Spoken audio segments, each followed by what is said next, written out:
It's time for Declare Your Independence with Ernest Hancock. Believe me when I say we have a difficult time ahead of us. But if we are to be prepared for it, we must first shed our fear of it. I stand here without fear because I remember that I am here not because of the path that lies before me, but because of the path that lies behind me. I remember that for 100 years we have fought these machines. And after a century of war, I remember that which matters most. We are still here! Tonight, let us make them remember we are not afraid!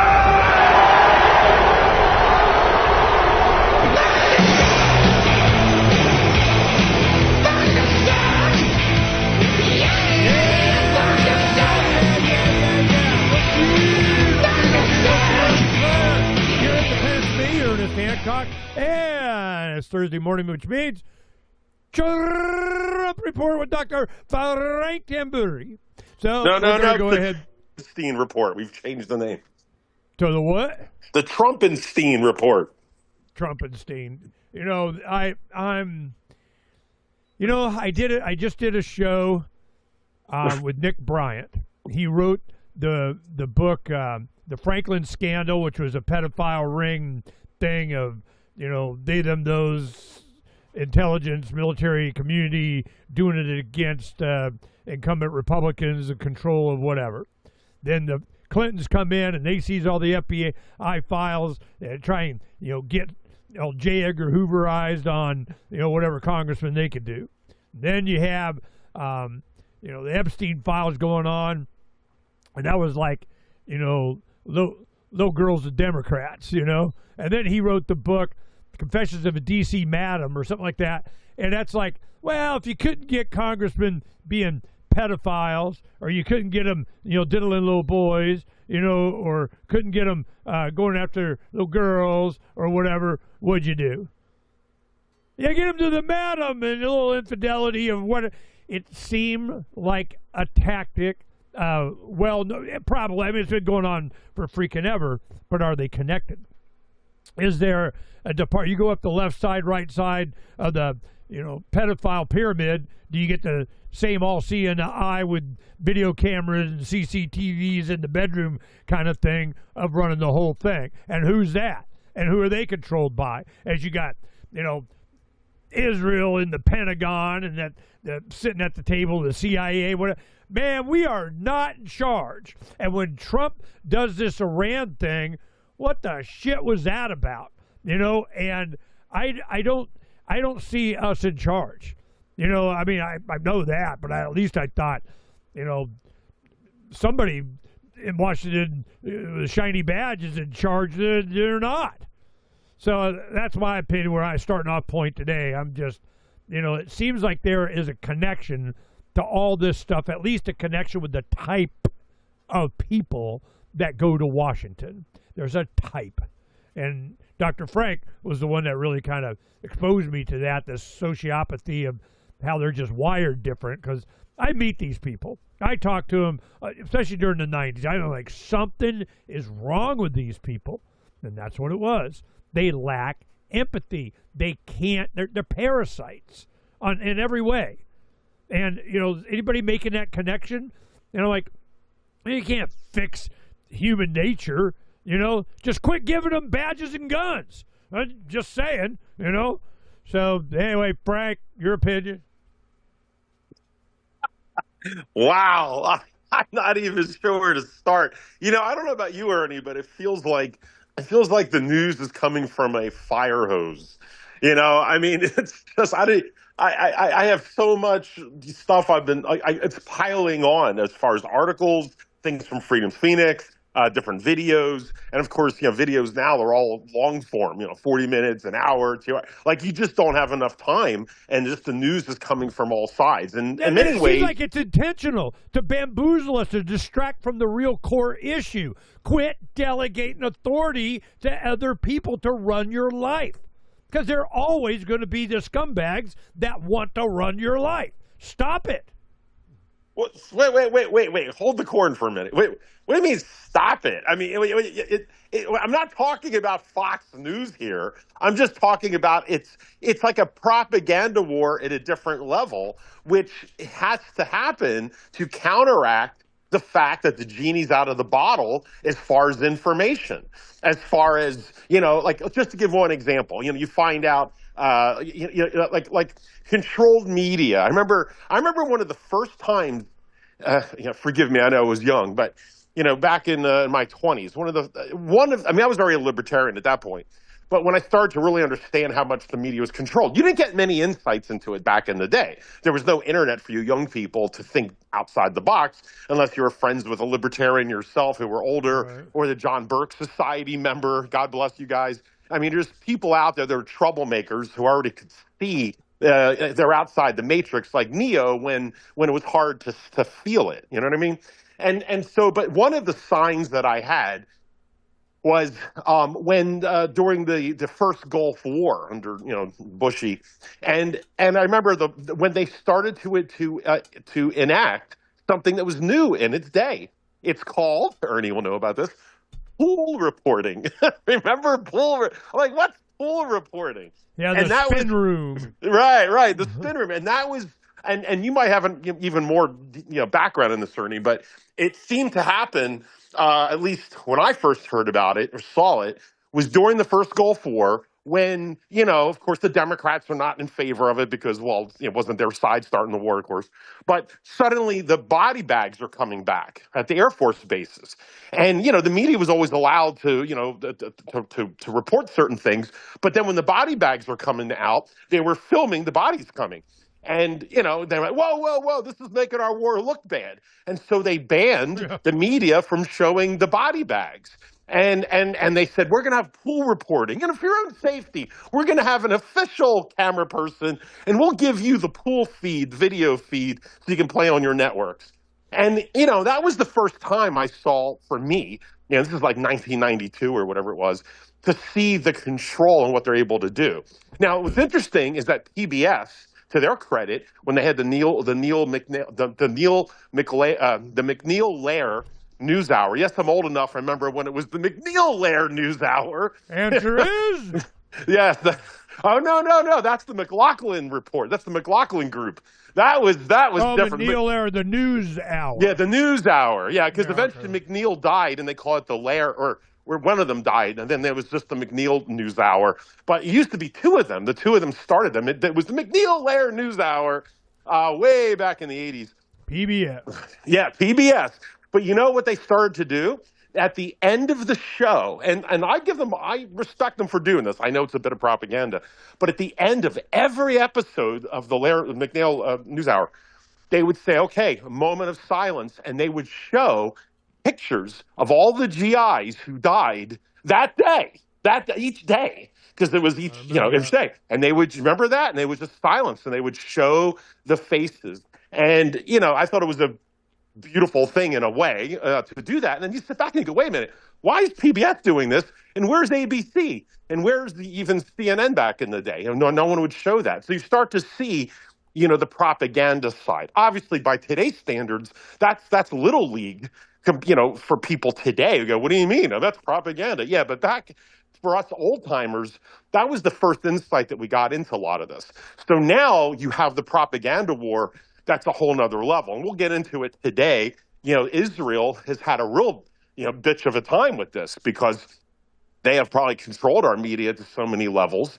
And, the cat's out of the bag. I mean, you've got, the internet, you've got all these different, you've got cell phones. I mean, they're trying to control the war. Forget body bags. They're trying to control now.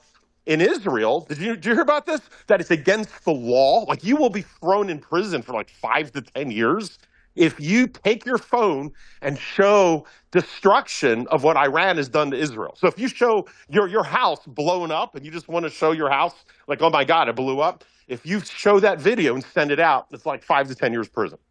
Right? So it's completely illegal to be showing anything. Now, if you want to show Iran's homes blowing up, go for it. And of course, that's on the other hand, what's been happening in Gaza, for instance, the Palestinians have been trying to show what's been going on to them, which has been, which blow back to the Israelis over the last few years, which has been their PR nightmare.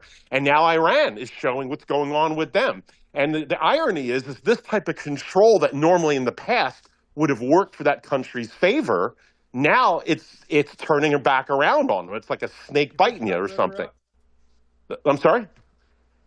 No, I was talking to Donna. We have Scott Ritter up in the morning, on the show. We're going to, get inundated with what's going on in Iran. Yeah, and I definitely, there's some, I've been doing quite on my own, at least, for what it's worth, a deep dive on that over this past few weeks. There's a couple of things to share. I think it might be interesting for the audience. But this is just an overview of the PR nightmare that I think they, them, those has. And how do you put that genie back?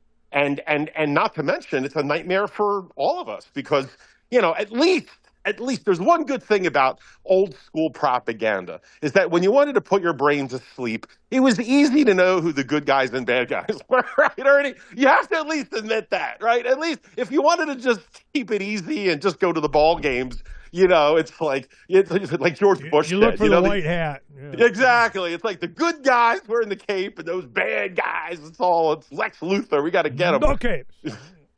So you have that. And then, of course, a lot of this, we're going to chat about a lot today. It seems to be a silver lining coming up with Iran and Russia. Russia seems to be the adult in the room, and I think a lot of this has come down to Russia. I think, Trump has his balls in a vice from all sides. I really do. I actually have a little bit of sympathy for the guy. I mean, I do. Not really, because I blame it all on him, and I'm not supporting the guy at this point, but I do think stressors right now. What's that? He has a lot of stressors. Yes, he does. All these different areas that I don't think he's felt this kind of pressure before. Oh no, I don't think so. I think this is one of his biggest gambits, and who knows him? That doesn't even include Melania on top of it. But you've got so many things going on. You also have. And of course, midterms, whatever. I think, and another thing. I'm going to be throwing a lot of just odds and ends in the beginning here, but I have learned in the last week that you and I are not alone with a lot of this. Remember last week I asked you a question. I said, I sound like I'm kind of I'm naive here, and I said, is it a 20-minute question? Is it a 20-minute question about asking the 20-minute question? It could be a 25-minute question, but it was the question I asked last week. Which was, and I on this audience, I almost sounded naive asking this, but I took the gambit and I just threw it out into the bullpen, which is, Ernie, what the hell is going on? What do you think about Trump? Remember, we don't have to get into this right now. We hammered it out last week, and you did good. You didn't just say, I don't care. You only did that a couple times. But I was saying, well, what's the deal with Trump? Does he know and not care? Is he bought off? Do they have something on him? Is he just maybe trying to still be old Trump, but he's not smart enough to realize? Do you have CIA intelligence, psychology operatives, experts who are working on his narcissism? Is it the fact that you have the three-letter agencies who are basically telling him they're telling him false information to lead him in a direction? Trump could still be Trump and trying to do quote unquote the right thing. But they say garbage in, garbage out. Right. And so it's very possible that that's really what's happening. Do I still blame the guy for making bad decisions? Yes. I'm not trying to take the sword for the guy, but that's very possible. Just when you have, they figured out his psychology. Right. Exactly. And they know how to control him. And he's simple. And I don't know if you heard what's almost next to treason, which is Lindsey Graham. Who did you hear that it was even in the middle of Fox News? Laura Ingraham, to her credit. This is so over the top. Even Laura Ingraham had to call him out or call out the Republicans on this, which is that Lindsey Graham. I guess it was admitted to, or is that straight up? Lindsey Graham admitted that he's been, of course, going to Israel all the time. He goes every month, right? He's been going every month for many years, which, Look, this is just speculation, but it makes you wonder. You got the whole Epstein and how Epstein Island and all, and there's certain, stories about Lindsey Graham. You kind of wonder, is it possible Lindsey Graham has a boyfriend in Israel? I mean, he goes there every month. I mean, he might have a relationship out there, which is a way to tie him to that region, right? I mean, I'm not trying to be too facetious or funny. I mean, you could have a bond like that Israel probably helps facilitate because he's always going to Israel for a while. Lindsey's got it. When you have that much power and influence, I mean, people do still have testosterone in them, even Lindsey, maybe a little bit. So anyway, so you've got Lindsey, and he admitted that when he went there, he was talking with Bibi about how to handle Trump. Now, they didn't say how to brainwash him or anything, but in so many words, he was saying, I'm going there to explain to the Israelis how you talk to Trump to deal with the Iran problem, right? So, I mean, that's like code for you're working for another. I mean, you're manipulating the president. I mean, how do you else do you interpret that? And we could even maybe I'll play that clip in a second if you want. But the fact that Laura Ingraham on Fox News, the ultimate Pravda for the conservatives right now, even she's being forced to go like, is this correct? Is this right? I mean, how do you explain that? So because it's so over the top. Their credibility is on the line. So you've got all of this going on, and a lot of it also is coming down to the Strait of Hormuz. I happen to have one quote that sums it up right here. It's 1 second. See if you recognize this, Ernie. He who controls the spice controls the universe. So anyway, he who controls the spice controls the universe. Yep, Ernie's still cool. And so that is, of course, he who controls the Straits of Hormuz controls the country or the world, at least a big chunk of the economy. And so anyway, so you've got all of these factors going on. We have also the thing with Iran is and Russia is that I think, and I'll just say this and I'll throw it back to you because there's so much. I don't want to just completely ramble. There's so many components to this. But you have, I think Russia is going to be, maybe Putin might get the Nobel Peace Prize at some point here because I think Iran, at the end of the day, they can't have this happen again, right? I mean, otherwise it's every 9 months and they're going to say, let's have another peace meeting or another negotiation. Then we're going to bomb them from behind. Keep in mind that we've done this twice to Iran, forgetting what happened in Venezuela and other places, right? We're showing ourselves to be an extremely aggressive country that's not following our own rules. When we agree to let's have peace talks, then you bomb the guy. You just you sucker punch them. Did that happen to America once? 1942, right, or 1941, right? I mean, you had Pearl Harbor. We got sucker punched by the Japanese. And we sat there and took that like how disgusting, dishonorable are the Japanese for doing such a thing. Oh, and they encouraged it and wanted it. Well, yeah, there's that, yes. And they knew about it.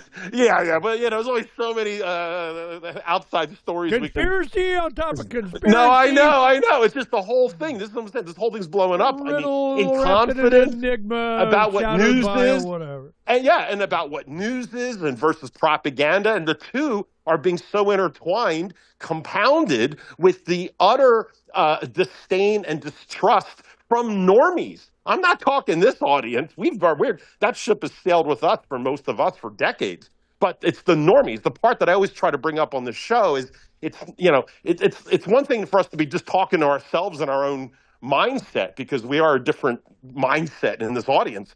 But when the normies finally start to figure it out, that is the critical mass. That's why I supported Trump in the beginning, despite he wasn't perfect and all this, but not to get into all that. It's the awakening, right? Or you want to call it red pilling, but it's really just the awakening that they, them, those are in control and not you. It's what Ernie's been hammering about before he even met me. I mean, he's been saying this for a long time.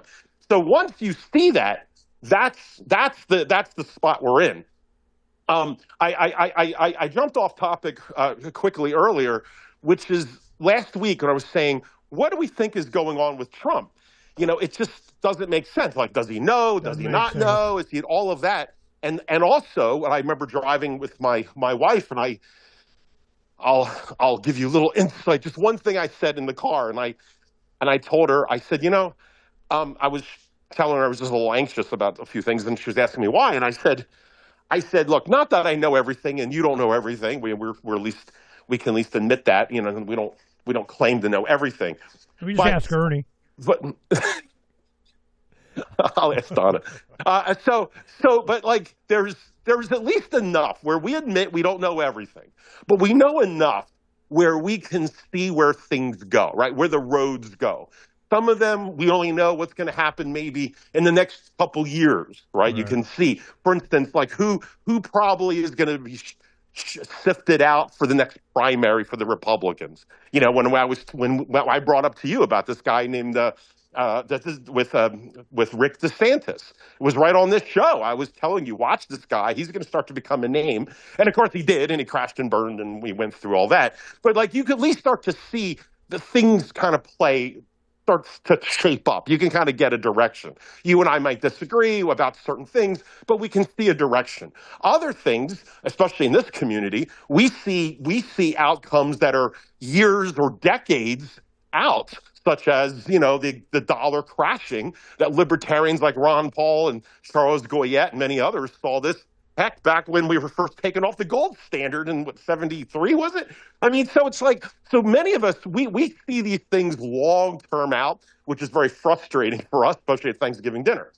So we see these things. But I will admit, I'm not speaking for all of you, but when I was last week talking to my wife, I said, my anxiety a bit is that I honestly don't know what's coming next. Like, I really don't know. Like we're at this point where all these different roads that I've seen happen, about this destabilization in the Middle East and the dollar collapse and this and that, and the media getting, confidence being blown apart, and the new media, and like all these different things all have their own outcomes and directions that we see.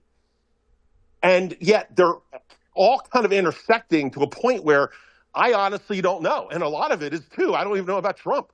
I mean, if Trump is being misled, then, maybe there's a chance that he wakes up from all this after what's going to go on with Iran and Russia. I think that's going to broker a peace deal. We'll get to that later. But, like, he might wake up from this and realize he's being pulled around by Israel. Maybe or other issues, he might wake up to that. And, not that I'm going to be a diehard Trump guy again, but, at least, all right, maybe he's trying, or he comes out and he realizes the deep state is deeper than he thought, or whatever. On the other hand, he might really be in on this. I mean, after all, how much money of grift did he make with the Trump coin with the Saudis? I mean, he's got billions. Literally, it's just we went after Biden, and we went after other presidents, getting money, the funneling it through Ukraine, or the Clinton, what do you call it, the Clinton Foundation. I mean, how much did we flip out about the money funneling through Ukraine and the Clinton Foundation and others? And yet here we got Donald Trump coming up with Trump coin, and his kids all suddenly in the crypto, and the Saudis, buy like $1 billion of Trump coin.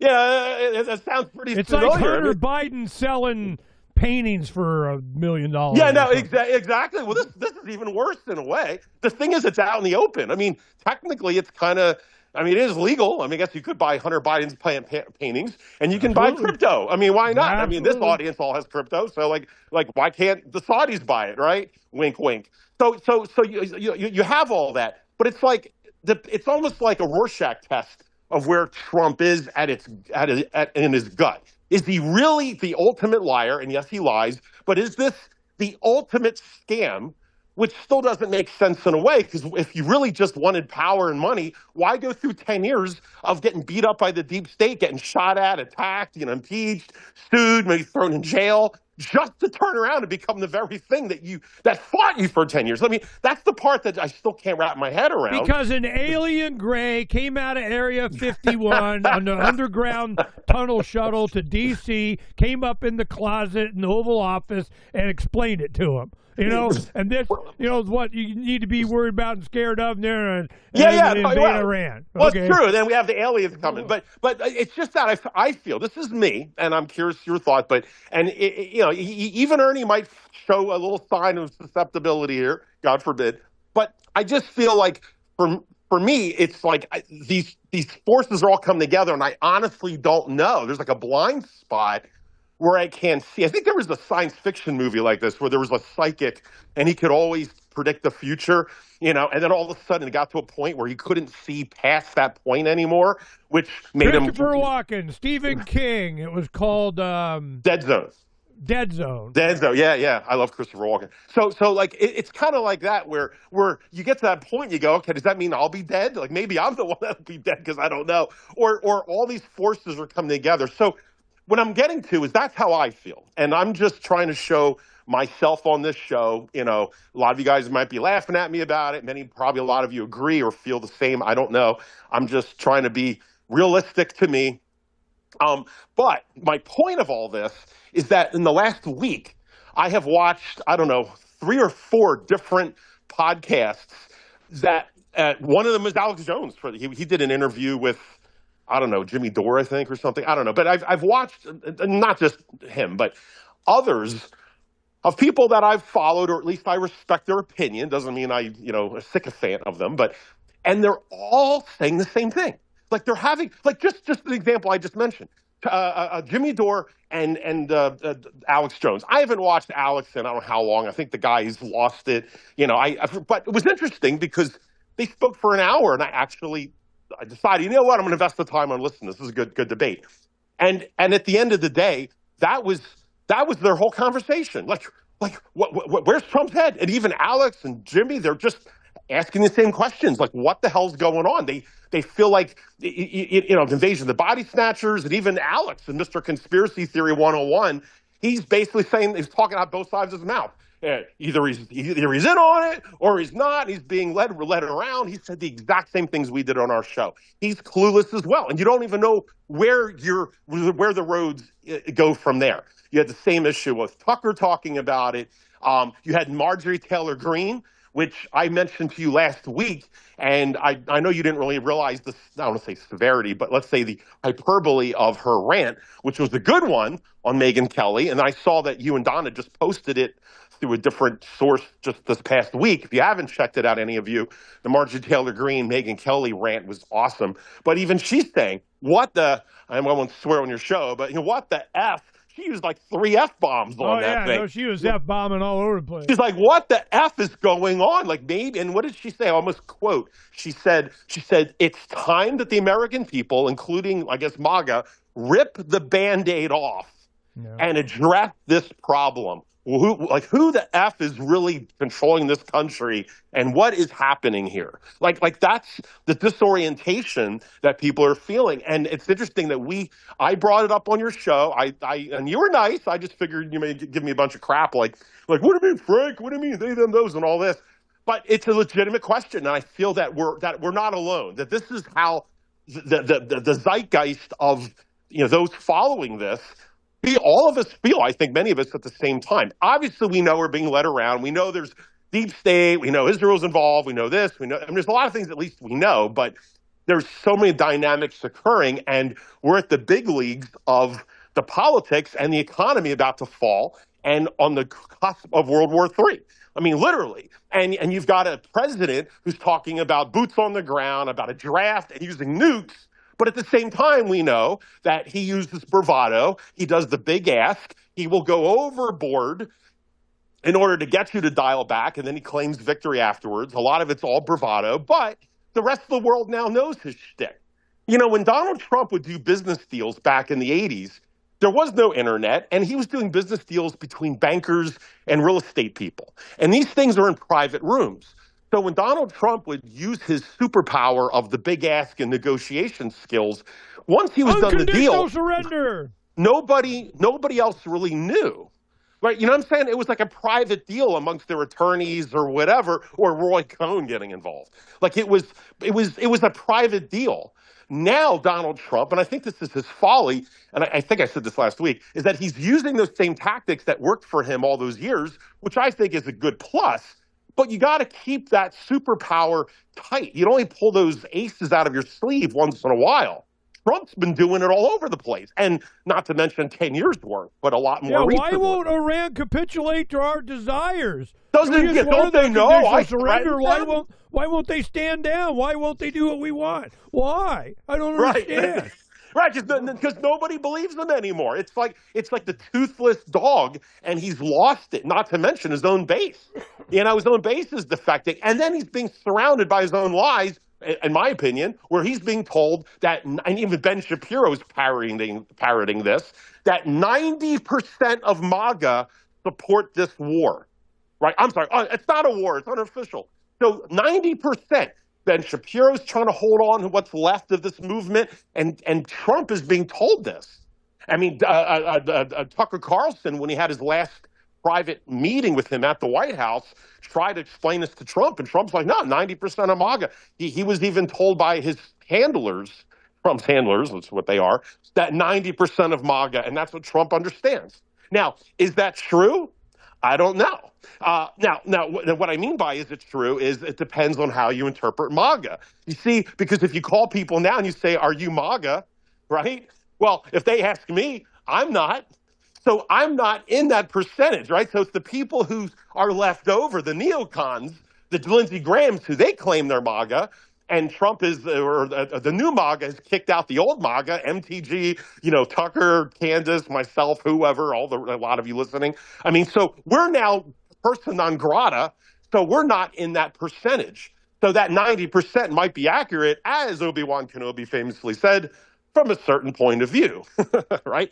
So, and this is, and Trump is just not smart enough to really understand these influences. And the last thing with Trump is that, and this is good for him, but also bad. I mean, everyone who's interacted with him, even people who don't like him, like Bill Maher, have all said that when you meet him, he's a realistic person. He's authentic. What you see behind the scenes is the same person, on the camera. And I think that's a positive. It's not, duplicitous sociopath. I don't believe he's a sociopath. I think he's got other issues, but he's not a sociopath. But he also, I was going to say is not being aware of how people see him. Well, anyway, let me throw it back to you. So what's your take so far in general before we get into the weeds of maybe what Iran and Russia's doing? I do want to chat about that. There's also stuff with Jared Kushner, the influences around Donald Trump. I want to talk about, believe it or not, Kai Trump, his granddaughter. You might say, why the hell would I talk about her? But it's like the Trump circle, the people around him and who he's surrounded by is so fascinating, and it just adds to it. Is he really a person of the people? Is he deep state, deeper than others? Is he just been handled and manipulated by others for a long time? I think ultimately he's more like George Washington, I said last week, where he's someone who wants to be a nobleman, but has always been kept out from the real powers that be, that he came from rags to riches, and he's like new money versus old money, and the old money does not want the new money in there. He hasn't, earned or taken a knee yet, like Anakin to Darth Sidious. You gotta bow down and take it. So, I mean, there's so many dynamics we just don't know, but anyway, I'm rambling at this point, but there's so much. You what are your the takes? question is what? No, well, I'm just throwing my thoughts out about where we're at this point. So I guess the question for you is where do you think Trump goes from here? And do you think this so-called unofficial war is going to turn into World War III and expand out? Or do you think there might be a quick end to this, and I say quick end, it's not because Trump's he's going to try to claim victory, but because he'll be forced and capitulated to do so for a bunch of reasons. Do you think, which direction do you think Trump will do out of practicality? He's gone New World Order already. when he Yes. did the Board of Peace, and he's thinking he's going to get away with that.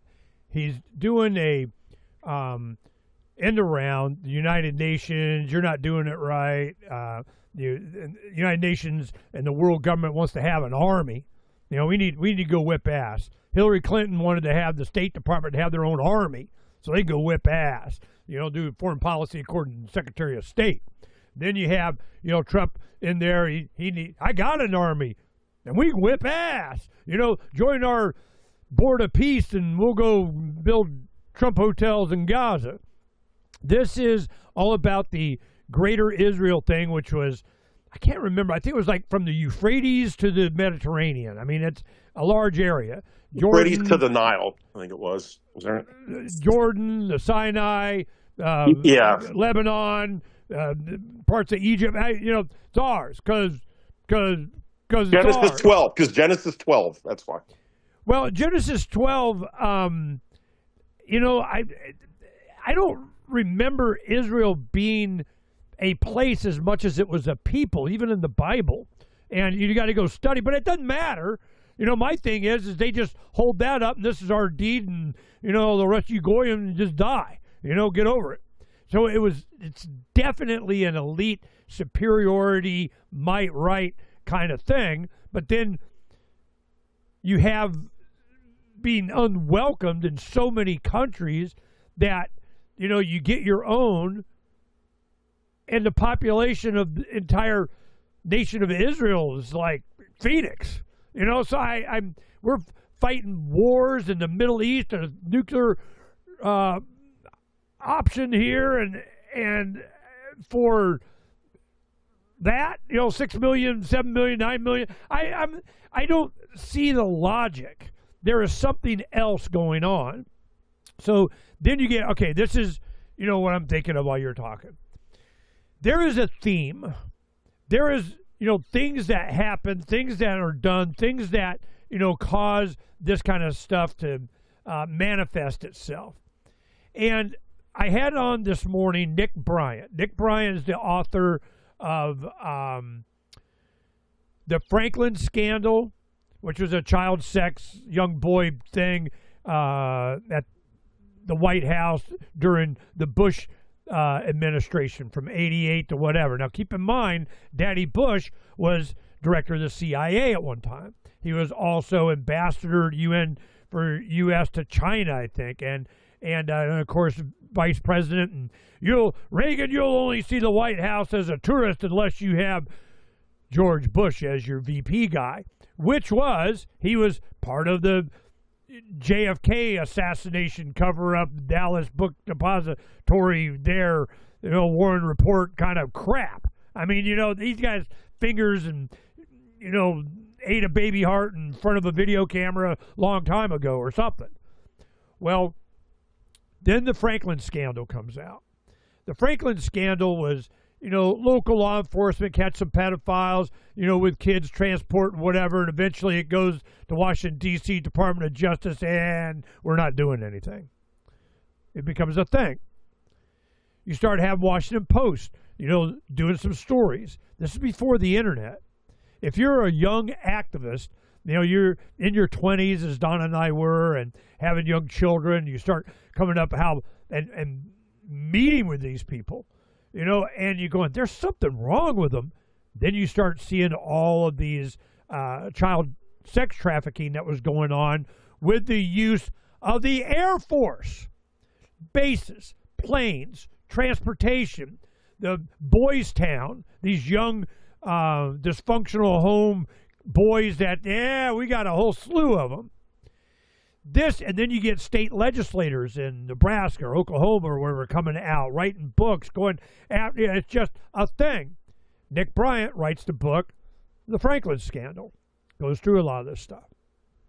Later you get, you know, D.C. Madam, the Confessions of a D.C. Madam. Well, this is, you know, getting a little infidelity, a little hooker action, you know, legislators, congressmen, senators that you can't get on little boys in the Franklin scandal. And then here's Epstein files, they overlap, little girls, the Democrats. I mean, you know, so you got the entire blackmail apparatus there, and it all centers around what? Intelligence community, Israel, lobbying, blackmailing, bribing, whatever is going on. So I asked Nick, I'm like, do they overlap? Are the same people? Is it, it's the same something? And he's like, nope, didn't want to talk about it. He just wanted to push, Epstein file promotion of his website to get a bunch of petition signatures, get an investigation to, focus on the Epstein thing. That's cool, fine. Focusing on, whatever he thinks does the best thing. But what I had to yank out of him, is you have Franklin scandal, which was intelligence community using, diddling little boys to control primarily Republicans. Then I'm going, yeah. And then Bush loses to who? Bill Clinton. Bill and Hillary Clinton, what's the first thing they did? They go to the FBI, Department of Justice, and they just haul out all of the binders, folders, investigations that the FBI had on Congress. That was a big, woo, they got him in the White House. They go, yeah, we got him. And you're doing what we be saying. Just say it. So that was, tactic. Whether Republican, Democrat, we're gonna bribe you, blackmail you, whatever you. So Clinton's get involved. Then you have Epstein files, and Epstein was underage girls primarily. I don't think there was any boy. The boys covered by the Franklin scandal group, and they all have in common what? The intelligence community, which includes, of course, Israel and whatever else. Five Eyes, they, them, those, Britain, United Kingdom. I mean, what else is new? So you go, okay, do they overlap? Is there a, you go up the left side or right side of the pedophile pyramid. At the top, you got the all-seeing eye of, CIA, military intelligence, foreign intelligence, Five Eye intelligence, whatever intelligence. What the hell? Inquiring minds want to know. Well, of course, Nick wanted to focus on the Epstein stuff. But I remember interviewing Melody Krell, Mel K. She has her own show now. She's inspired. And she comes on, actress in Hollywood, goes and visits her retired father in Florida retirement community. 90-something-year-old military intelligence guy. Hollywood, huh? Let me tell you what's up. So he spills his guts to her. She goes back to Hollywood, starts checking on Spirit Cooking and all their Hollywood depravity of, Rick Gervais making fun of them. Now all these guys have gone silent. Leonardo DiCaprio, Tom Hanks, Weinstein. I mean, all these guys they're like, damn, Gervais is calling us out. In a joking way. But it was legit. So I go to Melody and I'm like, there's something. It's like a religion. She goes, yep, that's exactly what it's like. They, satanic, worshiping, demonic, give me a new BMW, drink from the whatever and eat the flesh of the something and give me powers of hire me and I'll be in your movie. I mean, whatever the hell was going on, it was obvious that it was orchestrated. You could always count on the depravity of powerful people, the ones that think they deserve to rule. That why Caligula in Rome was such a bad guy. It's the same kind of mentality, and they have one common trait that we found out and discovered, and thanks to Phranq. They don't have any empathy. They don't have any guilt. They don't have any shame. There's no moral hurdle they're not willing to jump over, backspring over, launch over, catapult over. They don't care. There's no limits because they're bad, doing bad stuff that they know is bad. You get enough bads in there, I mean, that is the definition of evil. We are up against evil. Bad people doing bad stuff. They know it's bad, bad, bad, bad, bad. So Where's the commonality? Wouldn't be surprised if there is a department of we control secret handshake club of we get taxpayer dollars. Hell, the CIA doesn't even need a black budget. They make their own money. They invest in QTEL. They're like, Men in Black. They just, dole out whatever they need to do to make money.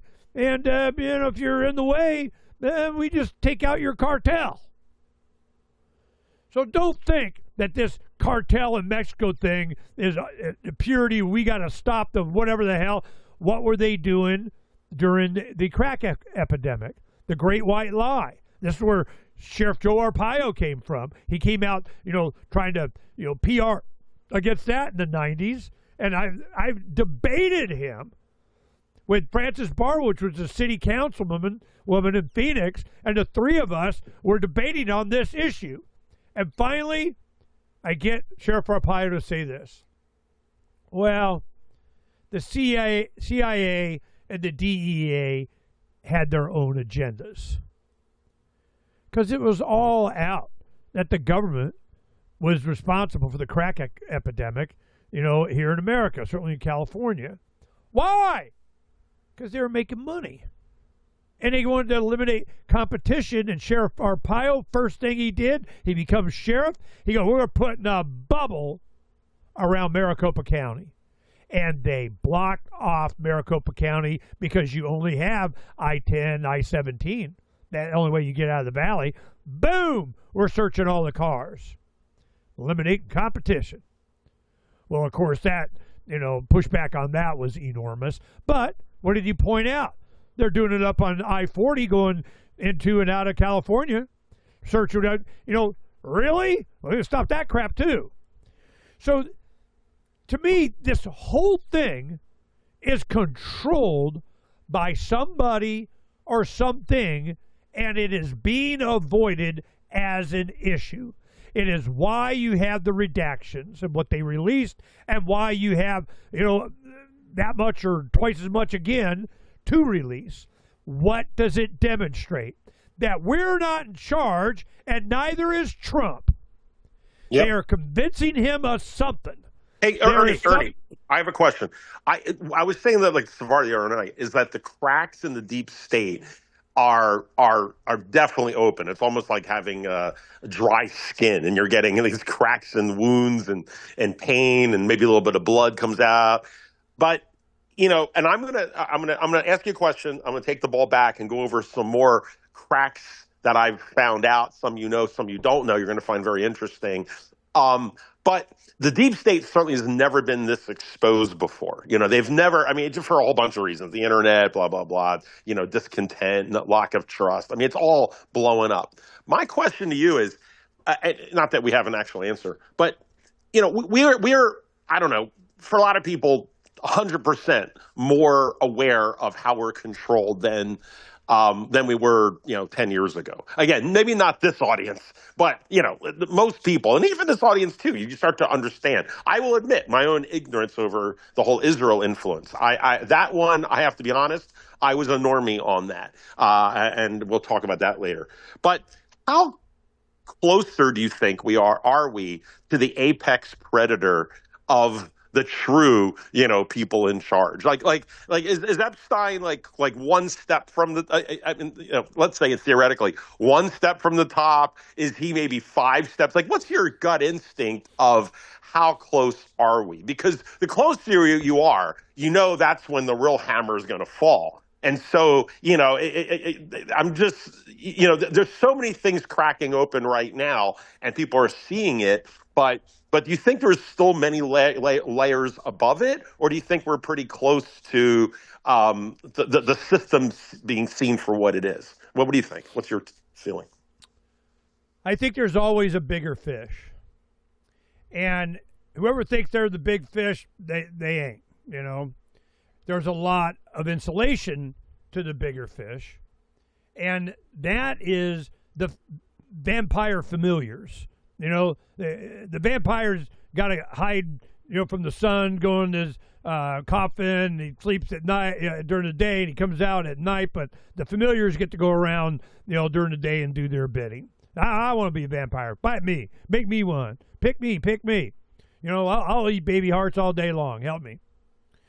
So I am of the opinion that whatever we're seeing, if we know their names, it ain't them.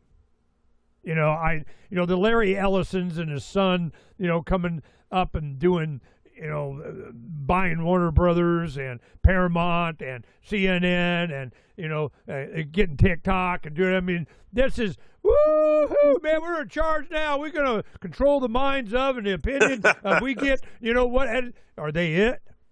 They're just tools. They're just front men. Or very filthy, stinking, rich Oracle part of the CIA from the beginning front man. But, I mean, you know, then here comes Palantir. Oh, we're going to do it a kinder, gentler, and try to protect people's individual rights in America as we surveil everybody. This is a warning from William Benny, that was NSA guy, that, you know, whistle blew. Hey, but real quick, there was a video going around on YouTube. It's got 2 million views already after just a short amount of time. That Peter Thiel they believe is the official Antichrist. like you know, the market, like everything in the Antichrist, like they're and they make a pretty good argument. I'll send it to you, but keep going. All right, you know, get in line. I mean, I keep hearing this forever, but is that what's going to manifest itself? Is sooner or later we're going to be face to face with the Antichrist that is going to fix everything for us? You know, because that's the prediction. That's the prophecy. The Antichrist is very popular and loved, and, you know, it's pack, you know, Americana packs Earth Anna. I mean, you know, we're going to be at peace, and it's, you know, we're all good now. All you got to do is, you know, tattoo your forehead or your hand. So this is, and to kind of answer your question, I had this up, and I'll throw it back, but it was last night. Don and I watched Eric Weinstein on with Tucker Carlson. And what happened was they didn't put it in the title. You know, it wasn't, you know, kind of really promoted. You don't see it in the title. You know, it's just Tucker gets up and does his, 15 minutes of monologue of this about that. And then Eric Weinstein is a New York Jew writer, philosopher, calm, cool, collected, logic, reason, kind of, you know, biologist. Yeah, but I mean, you know, he's not, you know, wild, crazy Alex Jones yelling kind of guy. So we'll see what he has to say. Well, he came out in support of Trump in the second term for whatever reason. And he's going to fix stuff. He's going to out the whatever. And the conversation with Tucker Carlson and him for, you know, 117 minutes, almost 2 hours, it was totally based on what the F happened to Trump. How did this happen? Who's making the decisions? How did this gel with all of his statements and actions before? Right. What did he think was going to happen? It's obvious that Iran was not going to unconditional surrender thing and who benefits from this thing? And Iran win what? All they have to do is not be taken over. All they have to do is just say, no, we're not surrendering. All they have to do, bring your boots on the ground. Bring it. We're waiting on you. All they have to do is just keep on keeping on. That's all they got to do. And the more that they bomb them, the more that they unleash hell from the skies on the Iranian people, the more we're the bad guys. And I just, this is, it's so obvious and so stupid. Who convinced Trump to do this? Why? What was the evidence? Will he come clean? Is it in Trump's nature to go, hey, man, I was bullshitted.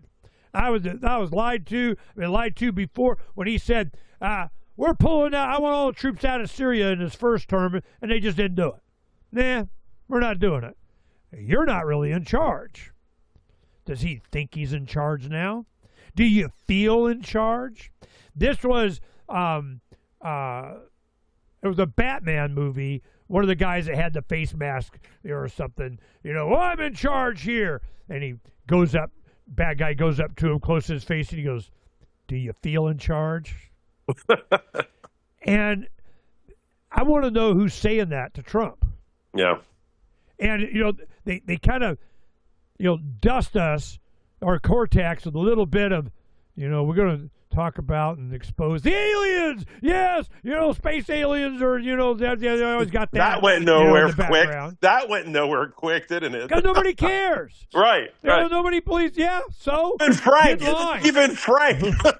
Of all people. Well, see, my thing is that people. I remember when the Phoenix Lights was a big deal, and people around the country. We know a good libertarian in Phoenix. It's Ernie. We'll give Ernie a call. He can tell us what's up.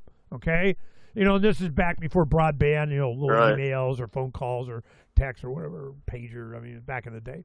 So this is late 90s. Well, I was busy running a restaurant. I mean, I wasn't outside looking up anything. But it was all the buzz, and Charles Goyette was making a big map and deal. It was a thing here. Documentary comes out. It was incredible. A lot of stuff going on. Well, they asked me what I thought. I go, it's one of two things. They're Vulcans or they're Klingons. Live free and prosper, and where do I buy widgets and sell widgets?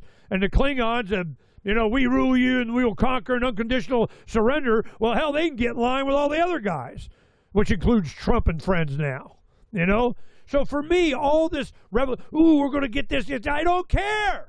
All I care about is, are they part of they, them, those?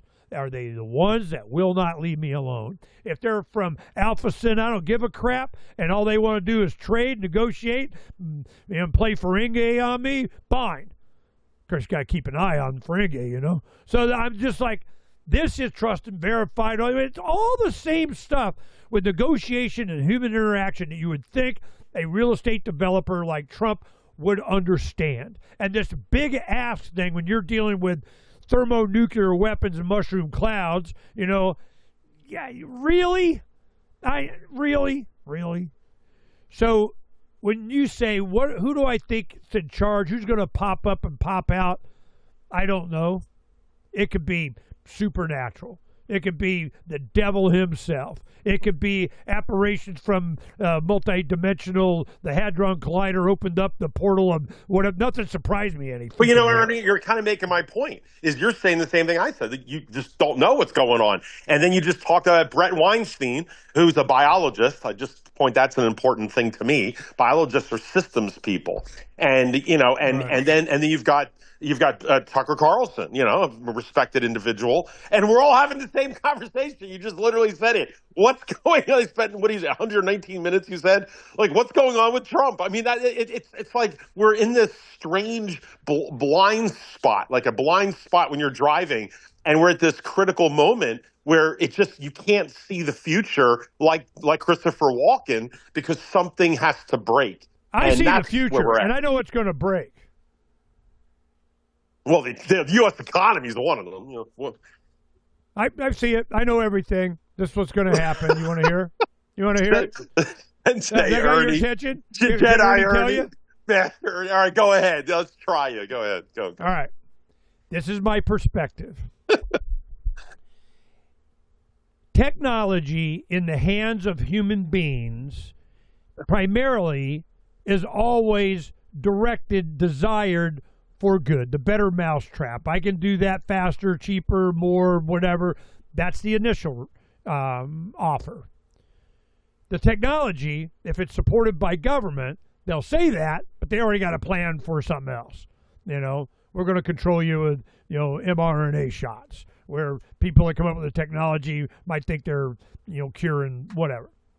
So you can always count on the bad guys being the parasites that they are, go around just like Epstein was, funding cloning things, longevity studies, genetic alterations, crypto money, whatever technology, energy, go watch Chain Reaction with Morgan Freeman, Keanu Reeves. I'm going to keep saying that. People need to go watch that. So they have all this technology, and then they use it against us. And they delay it in the free market. They get first access. They make the money on it. They get, the first benefit. And then it starts to leak out to humanity. And it, may be decades Decades. Then maybe 5 years. Then maybe they get it down to 3 years. Then they start getting it down to 18 months.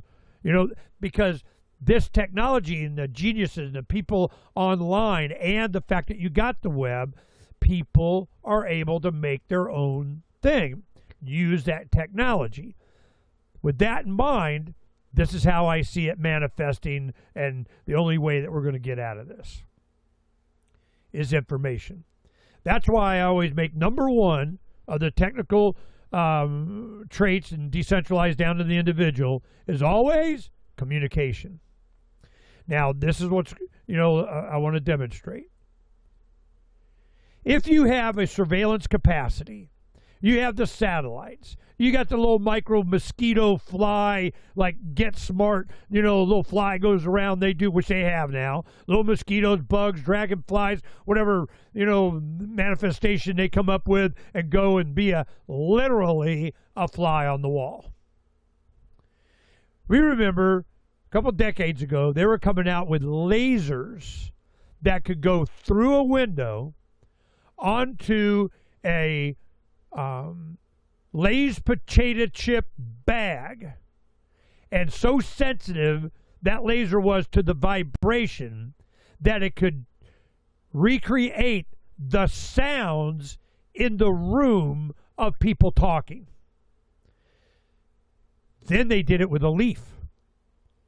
Then they do it with, this is all stuff that Governor Meekum in the late 80s was screaming about. He was being surveilled by intelligence community with lasers on his governor's office window. Crazy man, crazy man. Then we find out it's exactly what they could do. So now I'm going, I remember in the late 90s, a good friend of mine, suggested I read this book. James P. Hogan wrote, a bunch of science fiction, The Giants of Ganymede, The Immortality Option, Voyage of Yesteryear. A lot of books I really liked. He's like kind of a Heinlein guy. Libertarian-esque, science fiction. Then he wrote one that I can't believe has not been made into a movie. And you get rid of the woke crap, maybe it will. And it's called James P. Hogan's Bug Park.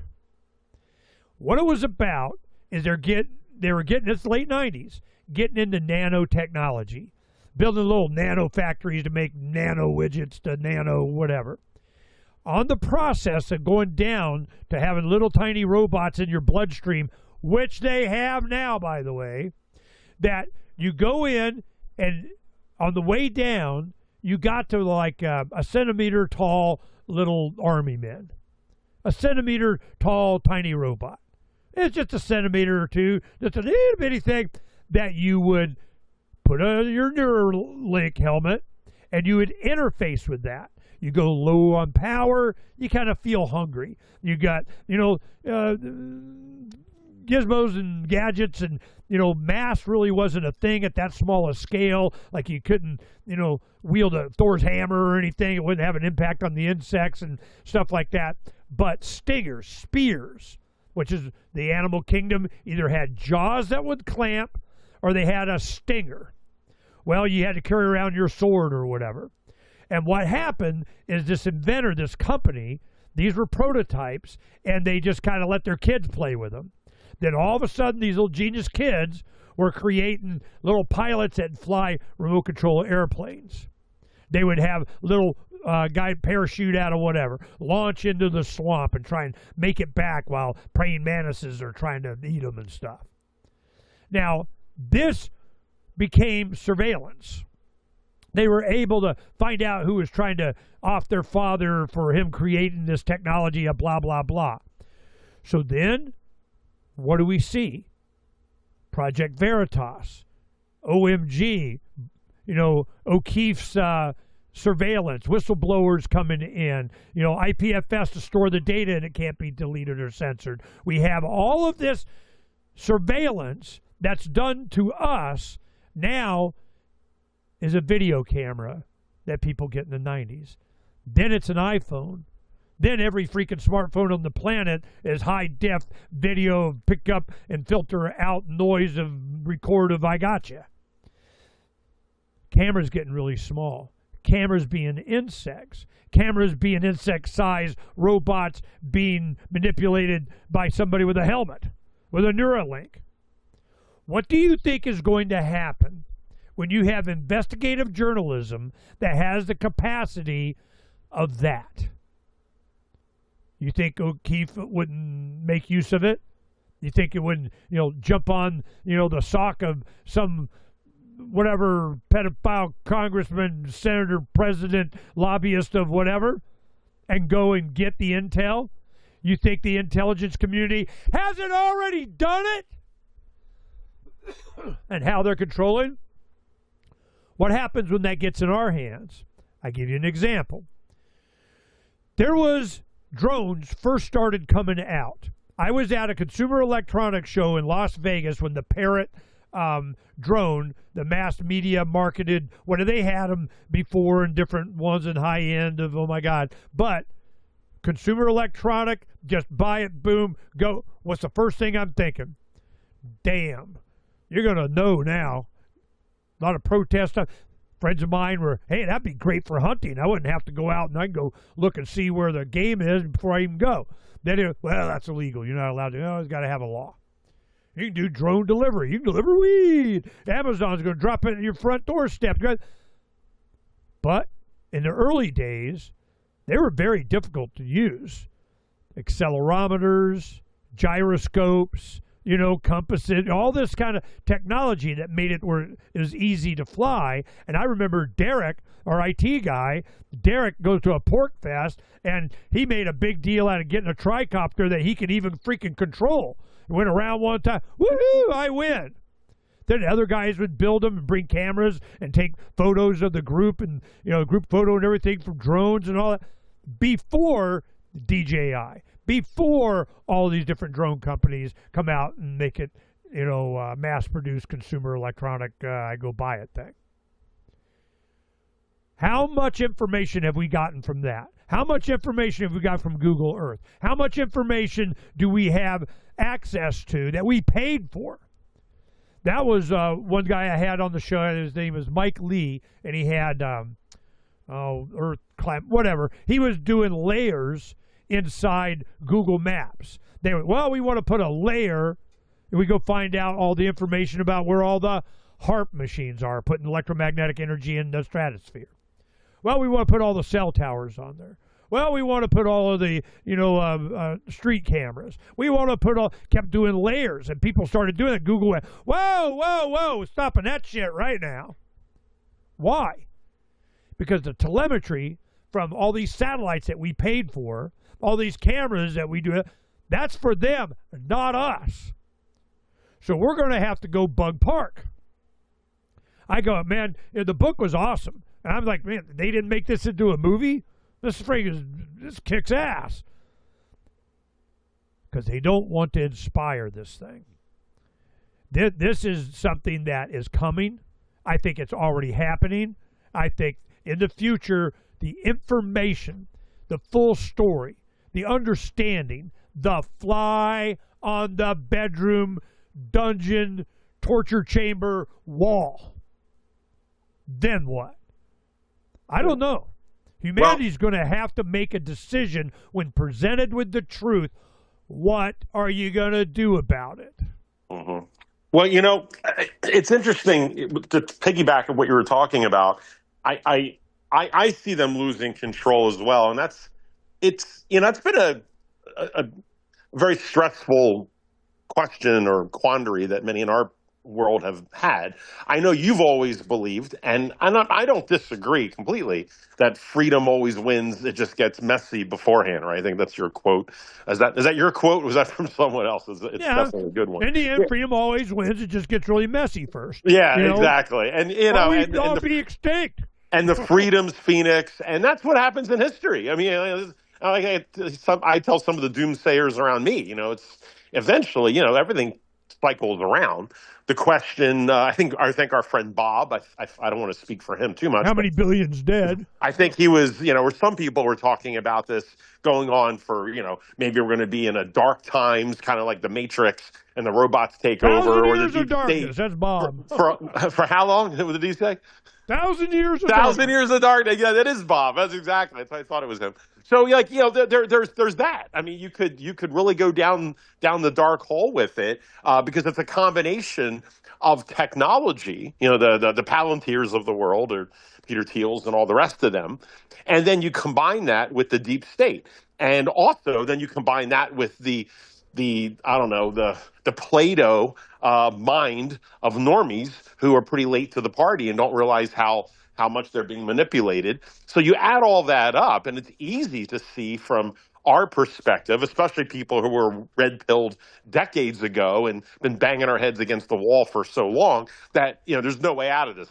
You just see this spiraling out, and we keep losing more and more freedoms. Just like I mentioned at Roy's funeral, when people were talking about that. When Roy got started, Roy Miller, he was part of our discussion group, really good patriot, libertarian-esque, or conservative. I don't want to label him, but he's kind of in that realm. And they were talking at his memorial, that when he got started, he was fighting for freedom, and then, he gave his whole life to it. And then at the end, the person actually brought up at the memorial, well, how much freedom have we still have? And it wasn't trying to undermine all of Roy's work, but it's one of the things that many of us in our field think about. We devote our life to it, and how much has it really worked?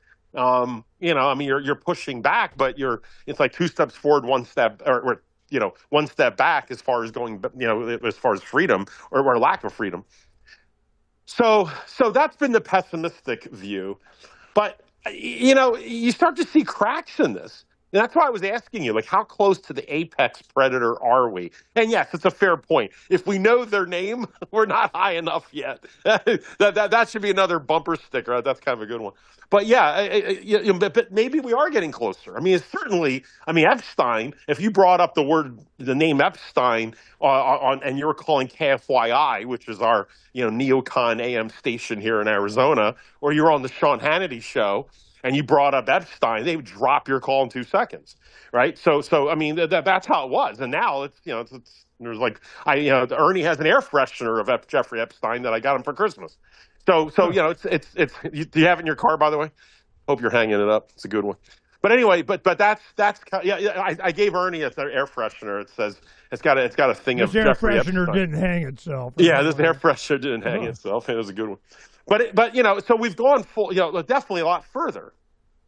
But then you combine that with people waking up, with the destruction of the conventional media, right? The mainstream media, the new media, and until at least they try to crack down, which I think is just going to make things worse anyway. This is what your theory and modus operandi has been from day one with Freedom's Phoenix. But you take all of that, and then you combine that with what we're seeing now with this so-called war, with the international situation that I want to, we'll still be chatting about. And that is how weak America is.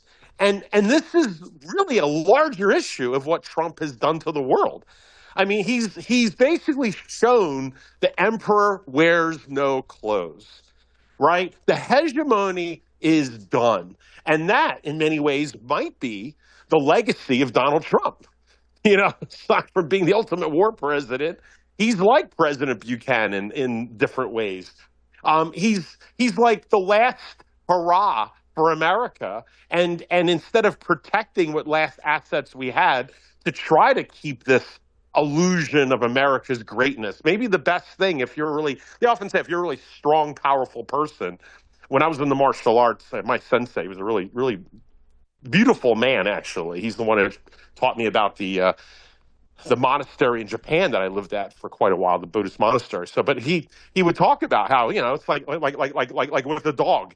If you see a dog and the dog's barking at you, he's not the one to worry about. It's the dog that's sitting there quiet and just looking at you. That's the one you got to worry about, right? It's kind of like if you have, if you don't understand how to protect yourself, you keep it to yourself and you don't brag about it and you use it when you have to, right? I think as a man, all of us listening who are men should recognize that, and we teach that to our boys and that sort of thing. But that's something that America should have been doing. And Donald Trump definitely did not get that message. Or even if he did have that message, he's certainly being exploited by all the neocons who suddenly are all MAGA, even though they didn't support him before. So he's running around. I mean, we can go down the list again, but there's Greenland. He's supposed to be taking Cuba pretty soon. We went into Venezuela and ticked them off, and we're kidnapping, their leaders. I'm sure there's a few I'm missing in there. And then, of course, there's Iran. There's Ukraine, and there's probably a few others in there. So this is all under one guy. Yeah, and he's now missiled Syria, Libya. Oh, that's right, Libya, Somalia, and Syria. And of course, Yemen. his first term. I mean, and he dropped the Moab. He dropped the Moab on his first term, which I know you always remembered or reminded everybody. Afghanistan. Yep.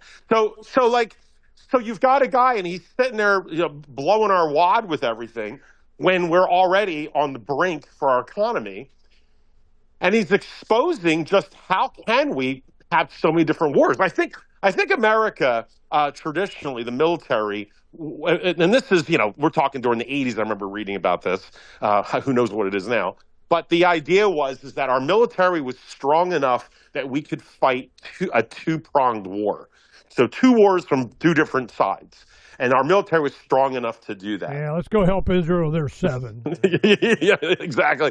And so that was the theory. That, of course, but that's also the idea that we weren't starting it, that we were on the defensive posture and you build up. But we're so expended, not to mention, what Biden and others have done to the military, which, as a libertarian, I'm not counting for a huge military. I don't think we should be a military country. But from that perspective, the military was watered down. Then, of course, they did they, them, those on a bunch of transy, people in the military. And so a lot of military people left the military or didn't sign up. So we don't have that. And then you have the feminization of the military, which doesn't help. And you add all these different layers to it. And then the lack of money and support and the like. And now we're expended everywhere. And I'm sure you've heard about how we're taking the THAAD missile systems from other countries that were supposed to be protecting them, and we're ripping them out to protect Israel, right? Including from Middle Eastern countries. So, we're basically showing how weak we are after we started the damn conflict, and we can't last, 2 weeks? 2 weeks. 2 weeks.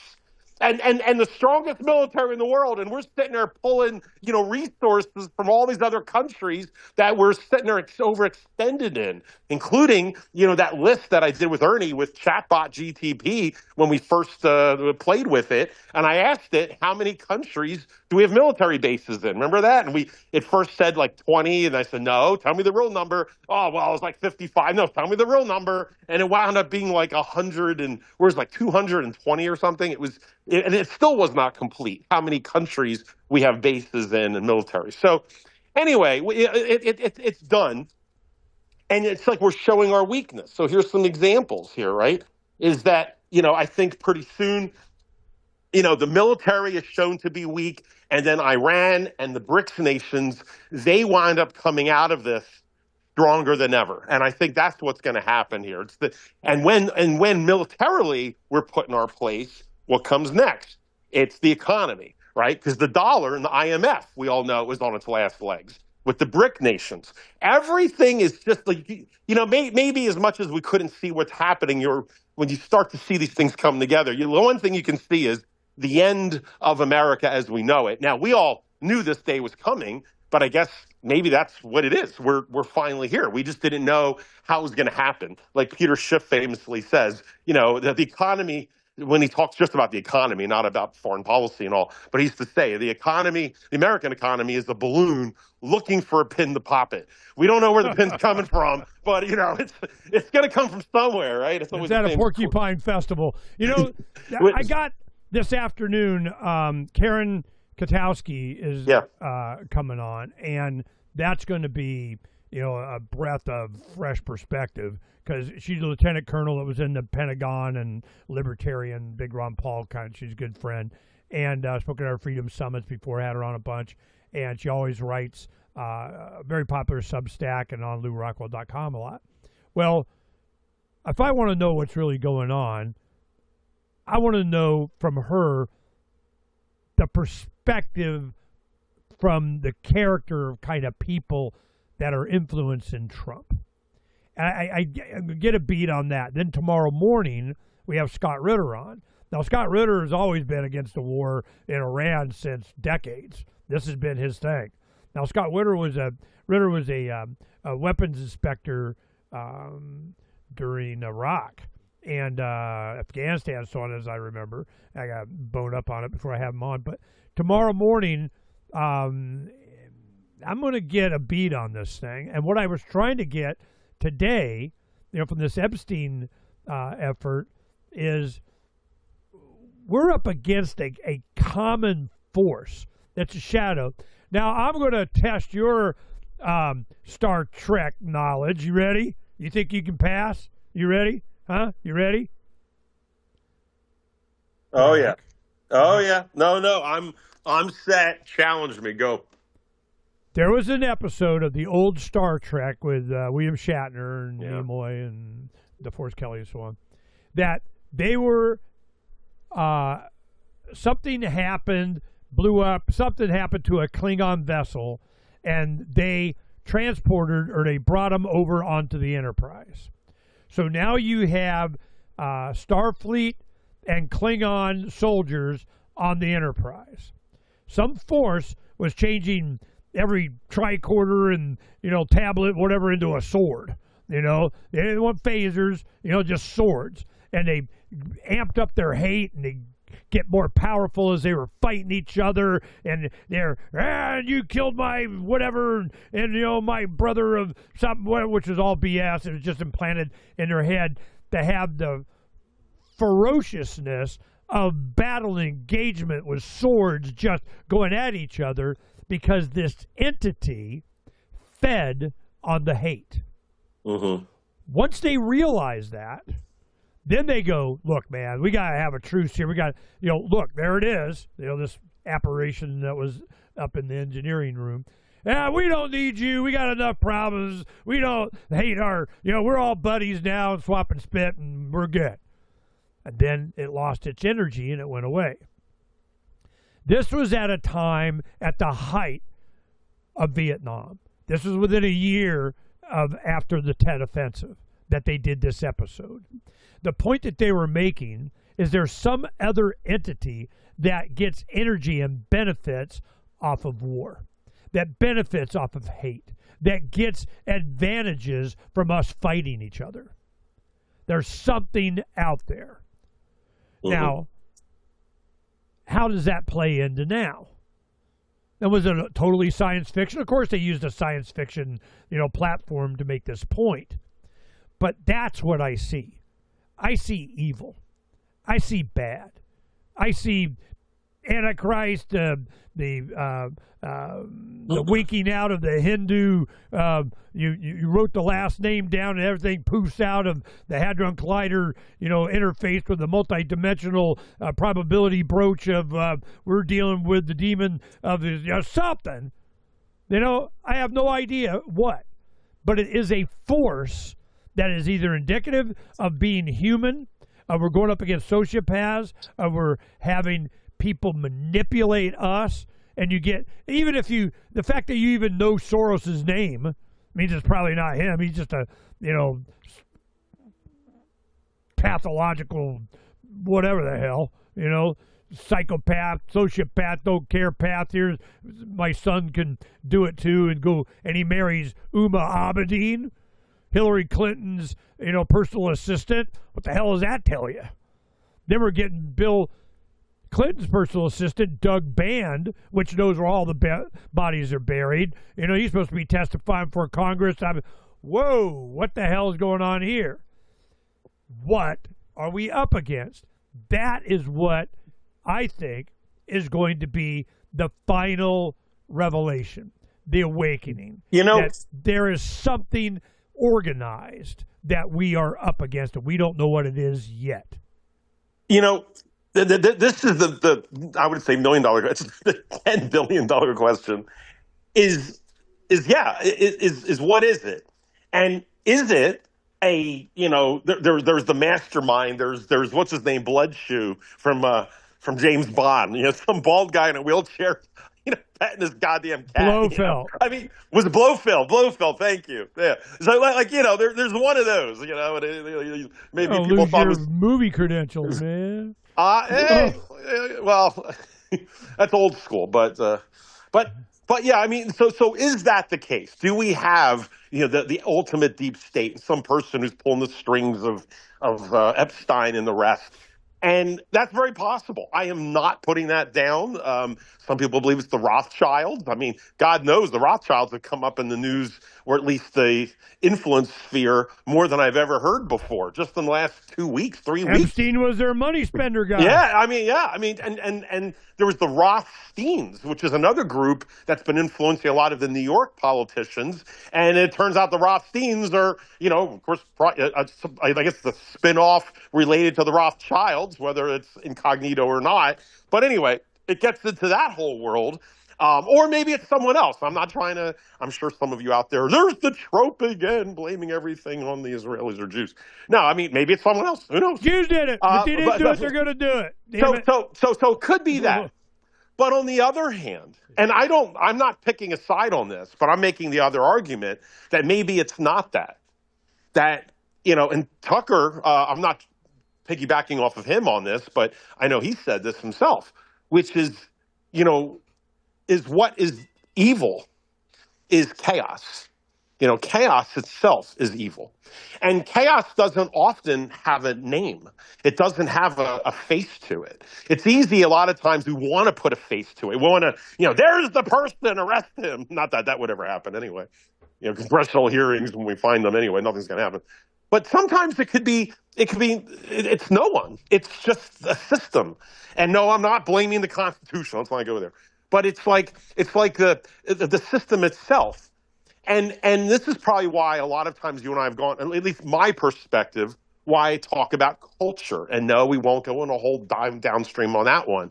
But it's like it's like the more you divide people or culture or whatever it is, you start to get chaos. Everyone tries to do their own thing. And this is where Ernie and I, and we don't go into the whole thing, I'm just acknowledging it. This is what I guess has been a popular argument section of our show for years, is that this is where the rubber hits the road. And it's a beautiful argument. It's like the abortion debate almost. Like how do you settle this? Because if you say everyone can't do whatever they want, well, then you're losing freedom. And the whole point, especially on this show, is freedom. Freedom's the answer. What's the question? And I vote freedom, and the culture is freedom. And there's a complete 100% argument. You can just take the sword on that.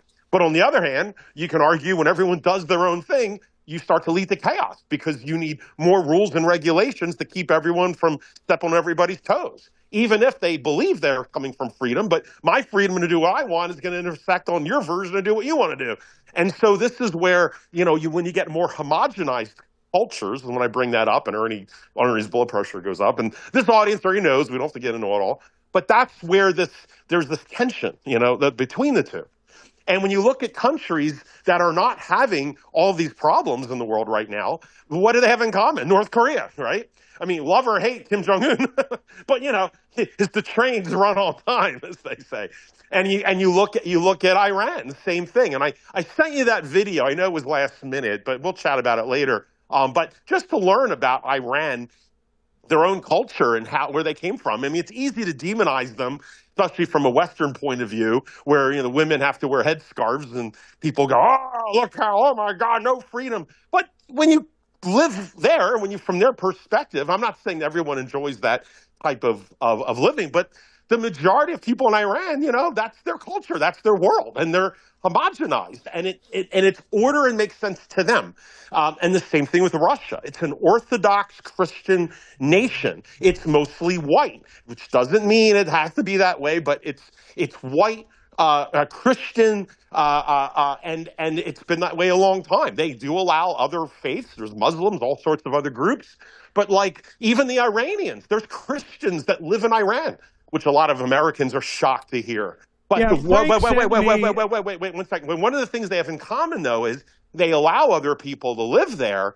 But the understanding is that you're our guest. It's not like you come here and then you have equal with what the culture's already there. Now, as an American, at least modern progressive American views, that seems, offensive and non-democratic and authoritarian, and that's fine. That's our cultural view of what they're doing. But all these countries, though, they're stable and they don't have the type of chaos. Whereas what I think Putin definitely sees, and in China and these other countries, is they're seeing, the fact that, yes, you know what it is? They're seeing what that nice lady I told you about her when I was in the black fraternity. This audience has heard this a million times, but she said it's great to have an open mind, her grandfather used to tell her, but just not so open that your brain falls out. And it's just a world of common sense. And that seems to be where where these other countries are watching this experiment in just anything goes for the name of freedom and offensiveness, don't offend me, and this and that. And so suddenly you go from trying to claim that you're more open-minded and freedom compared to the damn Ruskies, like when that movie Firefox with Clint Eastwood, it was like the dark days of the Soviet Union, and you want to live like that? No, not necessarily. But you go from so-called freedom of Ronald Reagan, and next thing you know, in the year 2020, or 24 or whatever, and we're arguing for men, wearing lipstick and going in women's bathrooms and women's, swim teams. I mean, it's just like you go from one extreme to the other, and that's how they see what happens with unbridled, quote, freedom, everyone doing their own thing. You lead into this area where the society itself, the tapestry, breaks down. And so this is why they've put more and more walls up saying, no, we don't want that like virus into our own nations because it's chaos.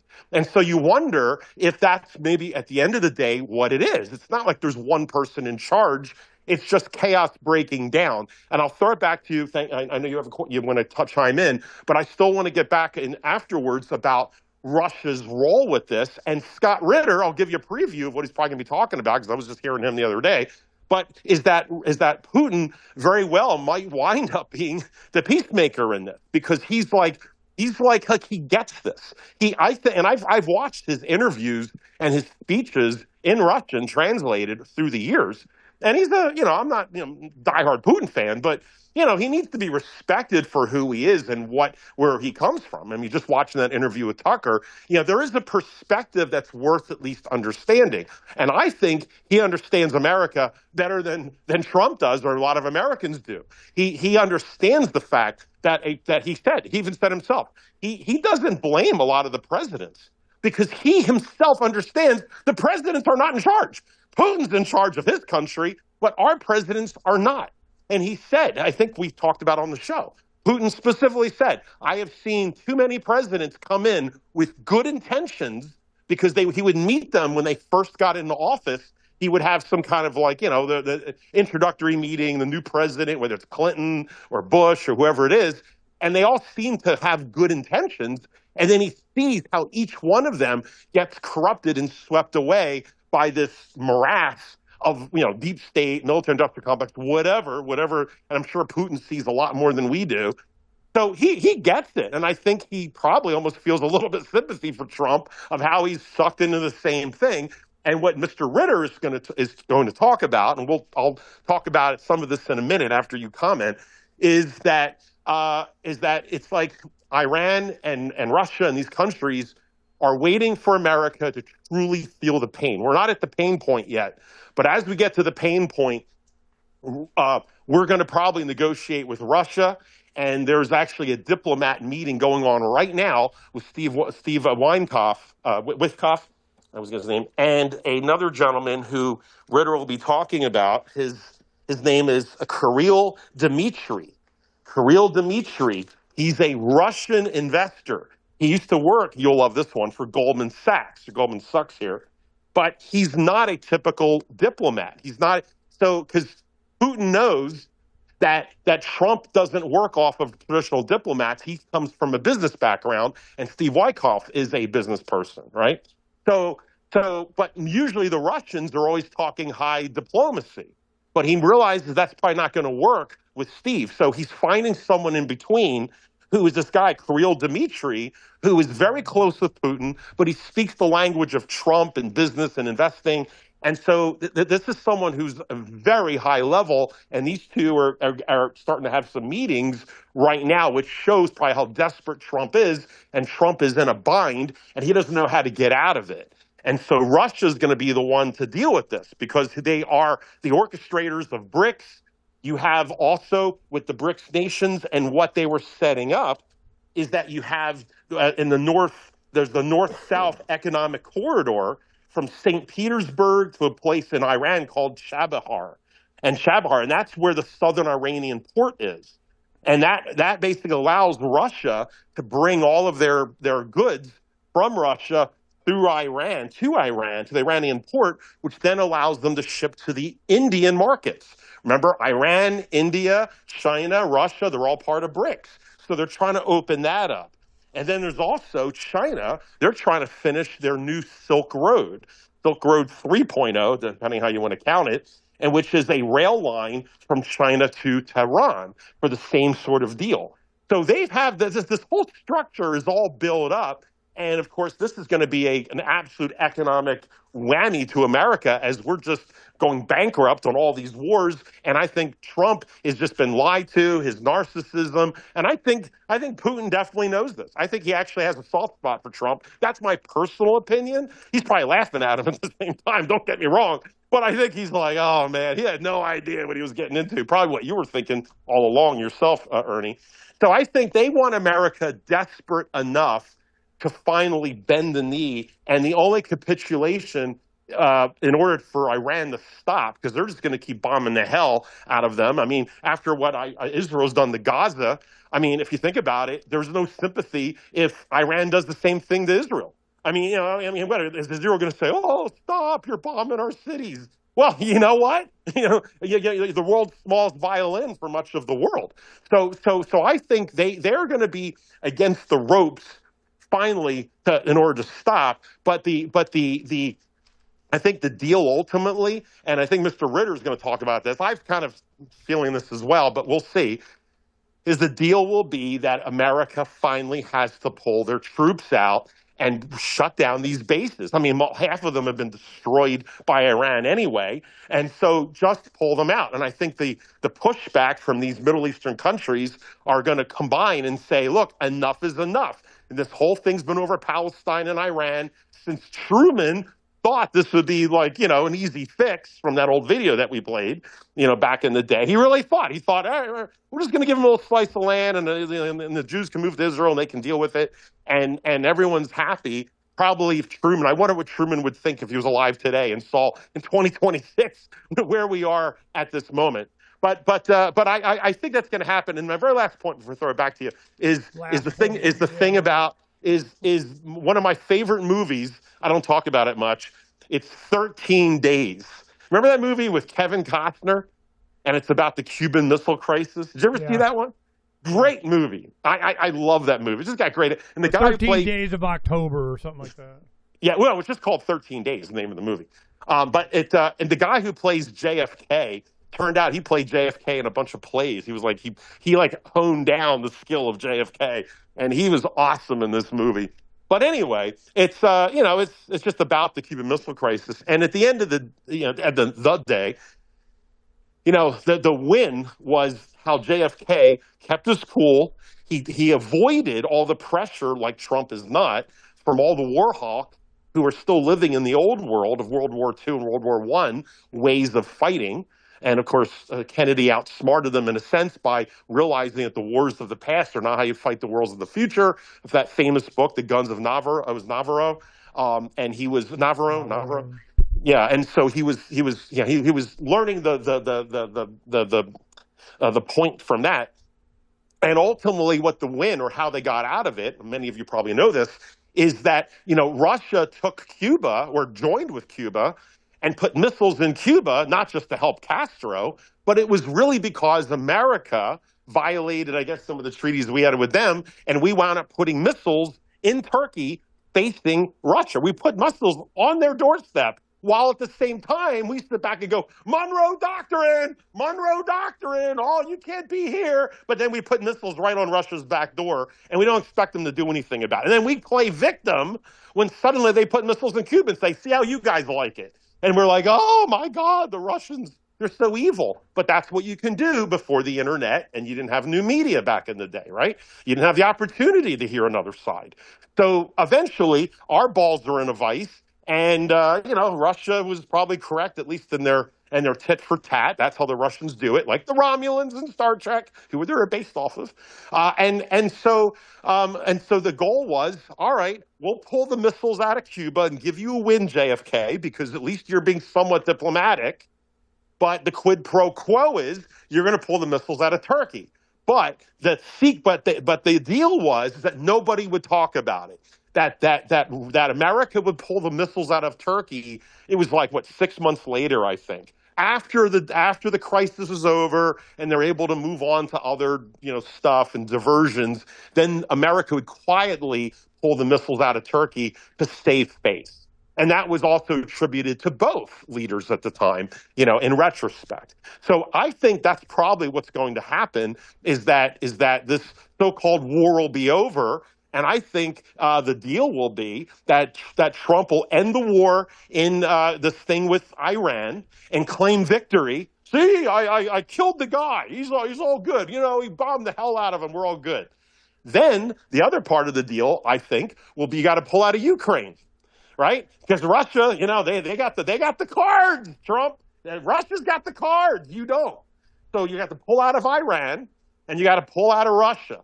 And of course, then Trump is going to say, you see, I just ended 2 wars. Nobel Peace Prize. I'm already cashing in. That's how he's going to look at it, right? He's going to be the one supposedly to end 2 wars. Yeah, we'll see who buys that one. And then lastly with this is I think after he pulls out, there probably will be, whether it's 6 months, a year, I don't know. I just feel the echoes of what happened during the Cuban Missile Crisis, because I think we're right there. Same thing. 13 days. We're almost on day 13 ourselves, aren't we? If you think about it. And so I kind of wonder if maybe 6 months, a year from now, America will start to slowly start pulling all of our troops out of many of these Middle Eastern countries, which will be the ultimate end of the hegemony, although Fox News won't report it that way. And I think that will be the ultimate deal. The question will be, what will Israel's response be? Because they're not going to want that to happen. And I woke up this morning, I'm sure you have it on Freedom's Phoenix, supposedly there's threats that the Iranian Navy, that according to Donald Trump is at the bottom of the ocean, so I don't know how the Iranians have a Navy that have ships off the coast of California that might be sending unmanned explosive drones, might blow up a sports stadium and get Americans. Are you feeling fearful yet? So, we're talking false flags, whoever's going to, do that one. But so that'll be the wild card is how Israel deals with, being cut out of this deal making between Russia and America, in my opinion. What say you with all of that? Wow. All of what? Did you think Russia and America are going to have a power broking with this? Do you think it's the end of the hegemony, I'm assuming? Or do you think Trump and Israel are just going to go for broke on this? I need to know what Trump means when he says, make America great again. As soon as he defines that, then I'll understand what the hell is going on in his head. And he's not doing it. I've been playing the trailer for 13 Days up there, people seeing that. I do remember that, and that was a good movie. And the point, the main characters, I can't remember who Kevin Costner played, but the other 2 actors that played Robert Kennedy and John Kennedy, Attorney General and President, and then Kevin Costner was the third guy, I don't know, Chief of Staff, Media, Communication, something. And in their private conversations after talking to the generals and so on, he goes, they want us to go to war. They want a thermonuclear. They're not trying to get out of war. They're trying to get into one. And Kennedy wouldn't have it. He said, no, we're doing a deal. And I remember one of the scenes is that they had a pilot that was going over Cuba doing camera recording of, filming of the missiles that are being put and update on troop movements and that kind of stuff. And the administration calls him, and I think it was Robert Kennedy, one of them, or the president, goes to the pilot. I want to talk to the pilot. Pilot gets on. He goes, you're not getting shot at today. Because what they were hoping, they wanted them to go low. They wanted them to get shot at. You get one bullet hole in our aircraft, we're going to nuke you, kind of crap. And he goes, they want to go to war. No matter what happens, you didn't get shot at today. You were not shot at. Right. He goes, I understand, President. Comes back, got holes all in his tail and everything. What's this? He goes, sparrows. I mean, Yeah. The same thing at the same time, there was a Russian U-boat captain, submarine captain, or firing officer that refused to fire. He was given the clear, go fire. It's on. Nope, not doing it. These two guys, prevented World War III. Oh, and by the way, don't forget the actor and the person who was involved, John McNamara. He was a real key person in this too. Not to leave him out. So was Costner McNamara? No. He played JFK's personal assistant. Turned out the character he played in real life was JFK's best friend or friend. They went to school, grade school and high school, the same prep school. So he knew RFK and JFK personally. They used to play football together outside. So that's why he was allowed close. And I think I saw the McNamara character. And McNamara was a whiz kid. Of course, you're working for the government because you're too smart to be left out in the wild. And he did the math on nighttime versus daytime bombing. And the math that they were looking is during the daytime, they could get much more accurate bombs dropped on munition factories and, targets that they wanted to do, and less civilians or more civilians or whatever by time Dresden happened. And, but at night, they don't hit as many of our aircraft, and we have a much higher survivability.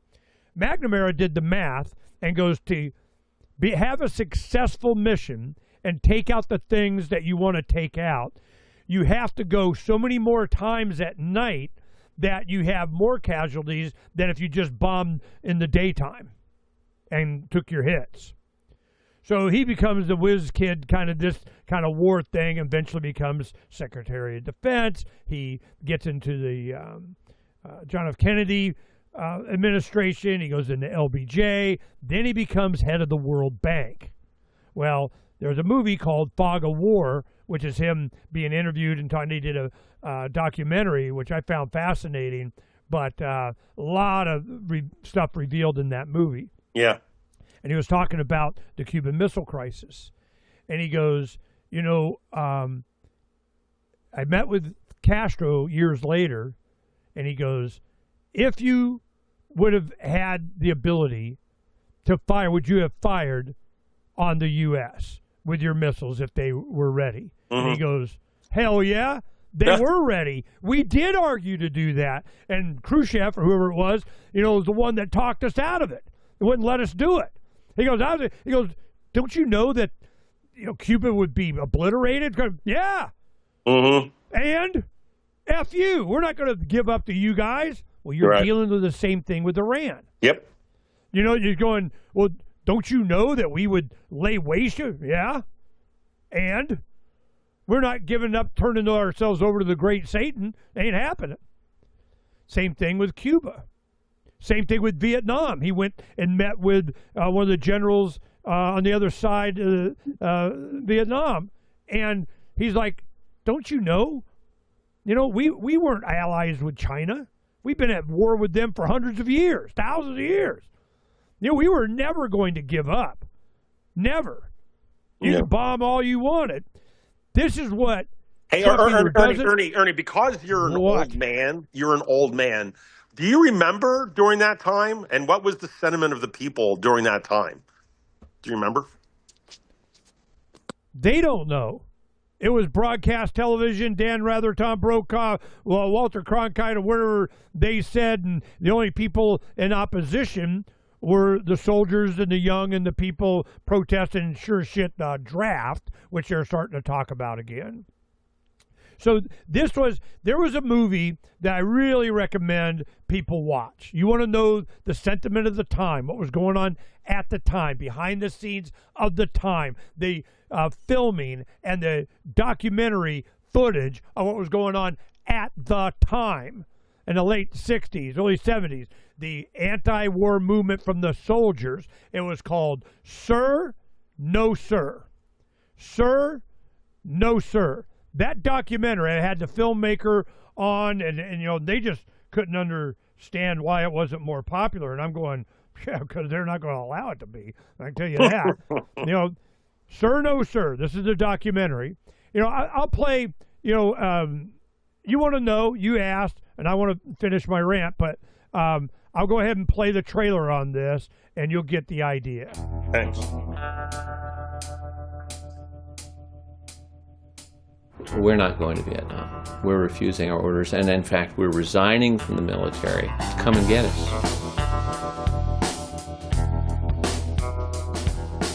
You must understand, I liked being a Green Beret. I thought it was good. The problem I had was realizing that what I was doing was not good. I was doing it right, but I wasn't doing right. During the Vietnam War, an anti-war movement emerged that altered the course of history. This movement didn't take place on college campuses, but in barracks and on ships. It flourished in Army stockades, Navy brigs, and the dingy towns that surrounded military bases. Hundreds went to prison and thousands into exile, and by 1971 it had, in the words of one colonel, infested the entire armed services. Mr. President, there's a terrible demonstration going on outside. Oh, there's always a demonstration going on outside, Pat. Yeah, but Richard, this one is completely out of control. They're storming the White House. Oh, in that case, I better call out the 3rd Marines. You can't, Richard. Why not? It is the 3rd Marines. They had nothing to lose. It's a really free place. You don't know what's going to happen, you know where you're going, but you know what you're doing. Within 2 days of hitting the stockade, I was facing the death sentence for saying we shall overcome. This man didn't do me nothing. He ain't hurt none of my black people, none of my families. So why should I shoot him? A new phenomenon has cropped up at several Army bases these days, the so-called underground GI press.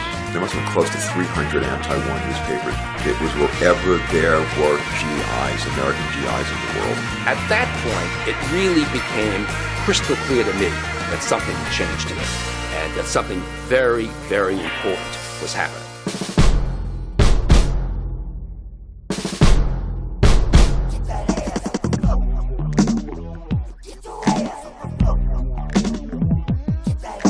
We truly believed what would stop that war was when the soldiers stopped fighting it.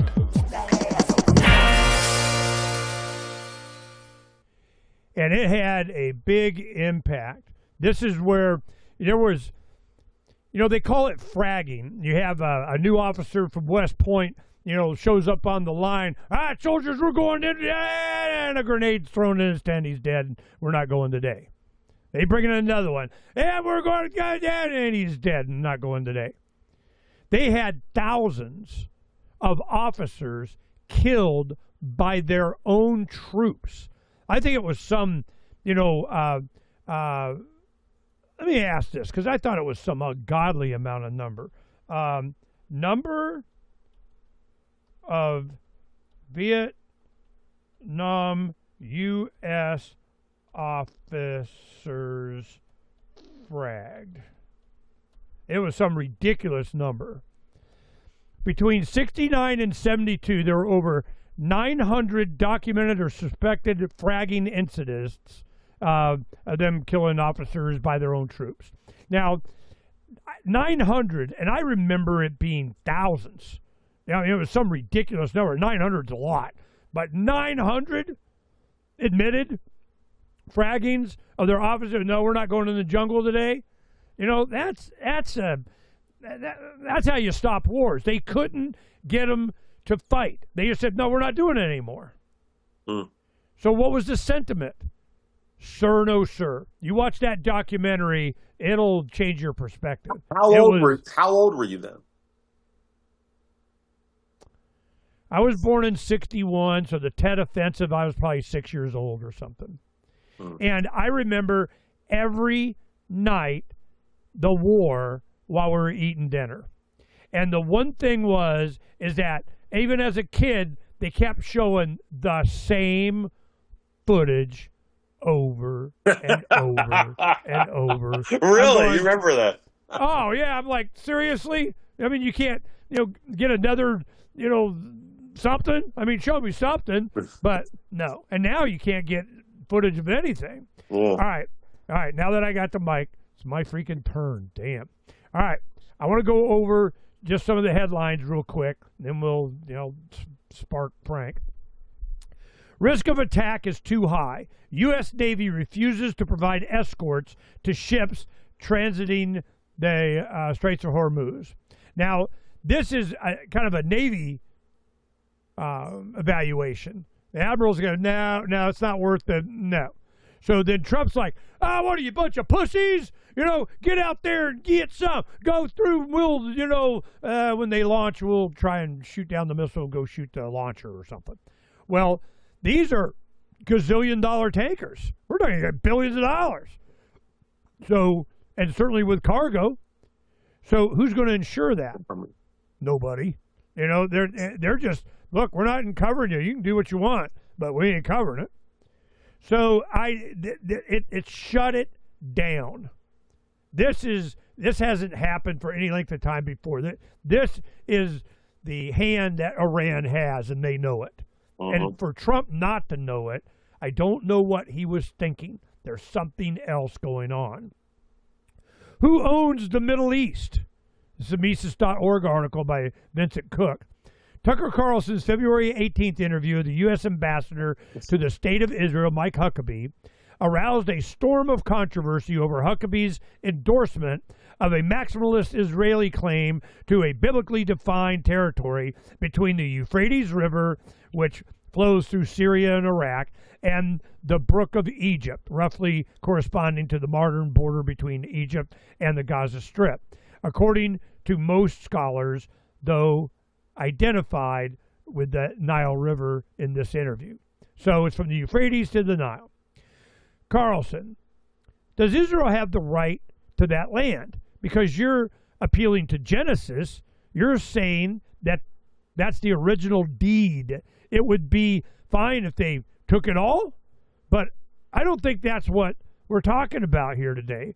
What would be fine, what's exactly what we're talking about today? But here's what I don't think and then Huckabee interrupts, I think it would be fine if the state of Israel took over all of the land. They don't want to take it over.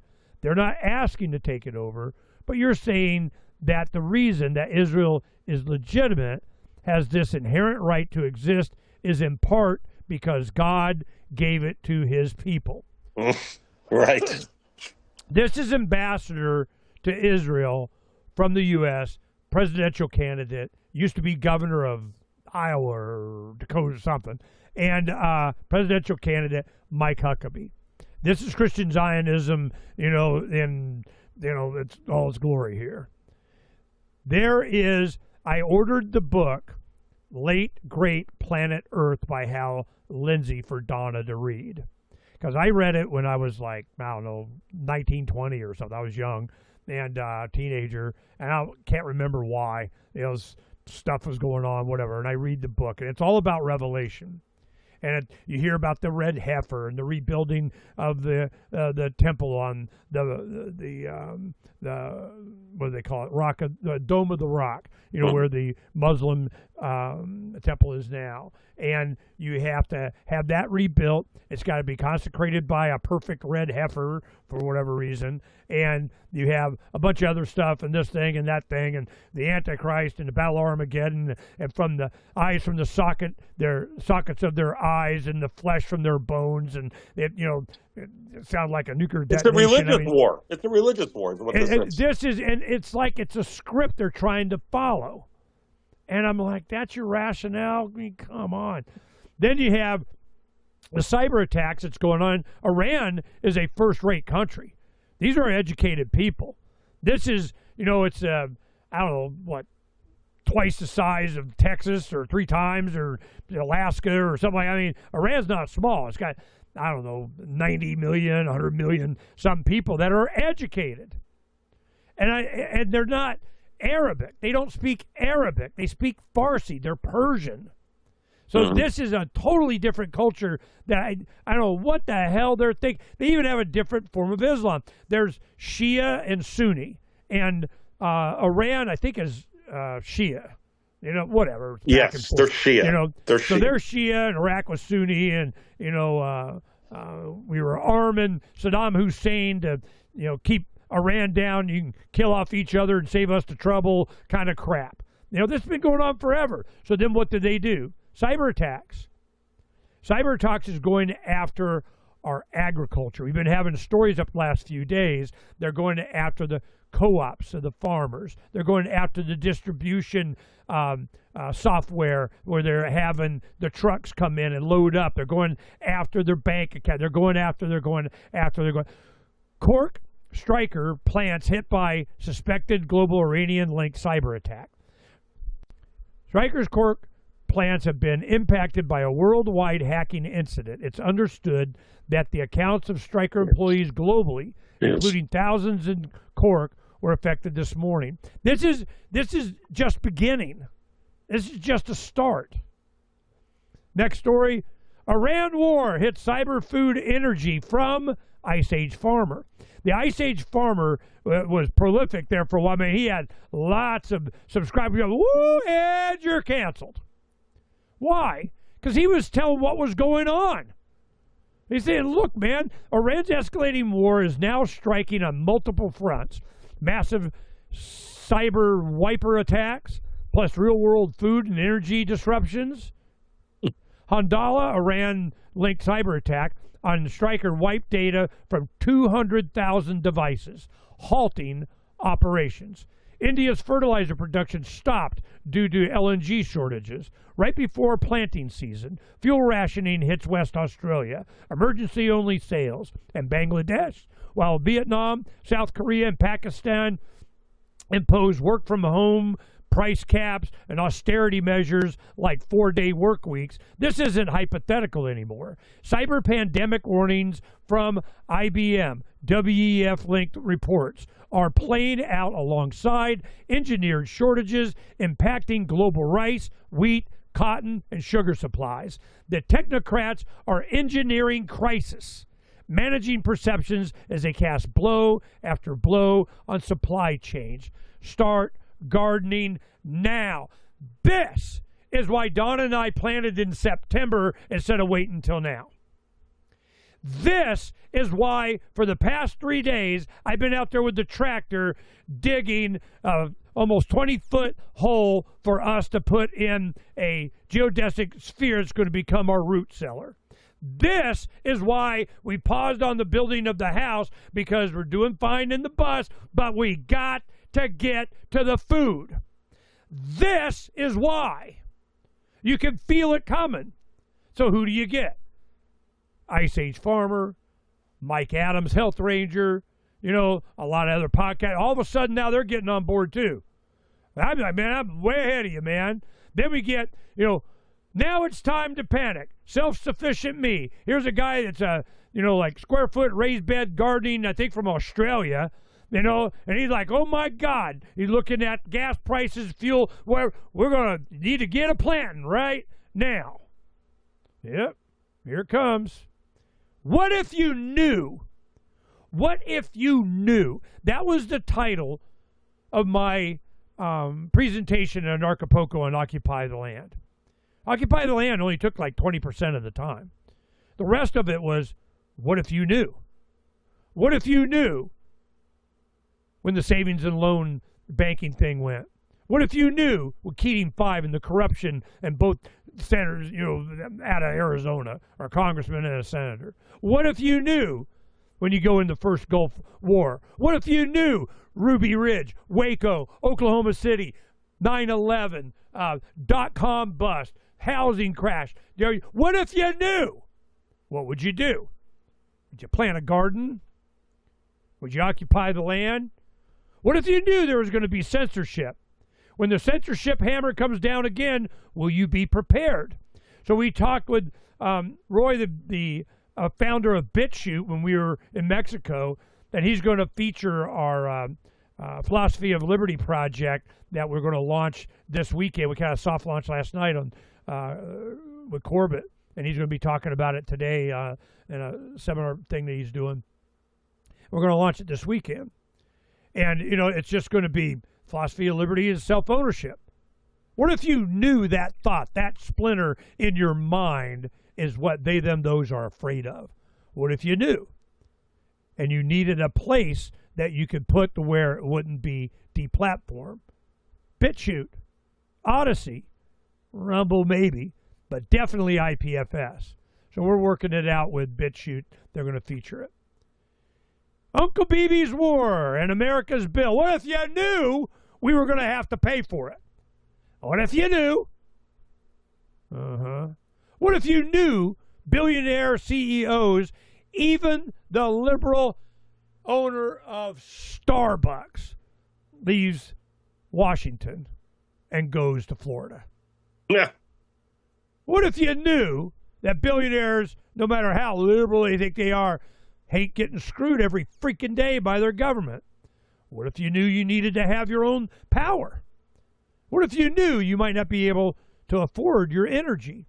Preparing My Family for World War III, do-it-yourself solar build by Western Wrangle Star, guy that I watch, and he shares his opinion while doing homesteading stuff about why.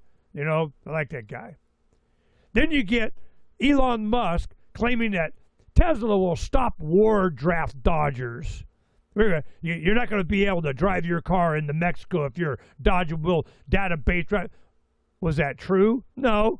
I don't know if it's true, but, he didn't say it. Who is using this? So Donna finds this, puts this out. It appears to mimic a post from Musk's X account, but there's no record of Musk posting a statement. But that has not stopped the post from gaining viral attention for people questioning what was supposedly written. So maybe it's to out Elon Musk of what his view of the draft is, seeing as how he has a bunch of sons laying around somewhere, So that's interesting. And then where BB's son is. He's partying in Miami on the beach. He's on the beach. Where's Trump's son? Oh, Barron, he's in college, he's chilling. These guys don't send their own. They used to. It wasn't going to be John F. Kennedy and Robert F. Kennedy. First in line was Joe Kennedy, his older brother that got shot down in a bombing raid.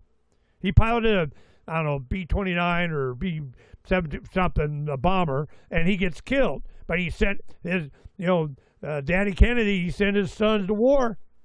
Well, there was at least one collateral damage, if you heard, was Bibi Netanyahu's brother just got killed in a bombing attack the other day. Not that people are probably crying tears over it, but, at least he's taking some incoming on his end.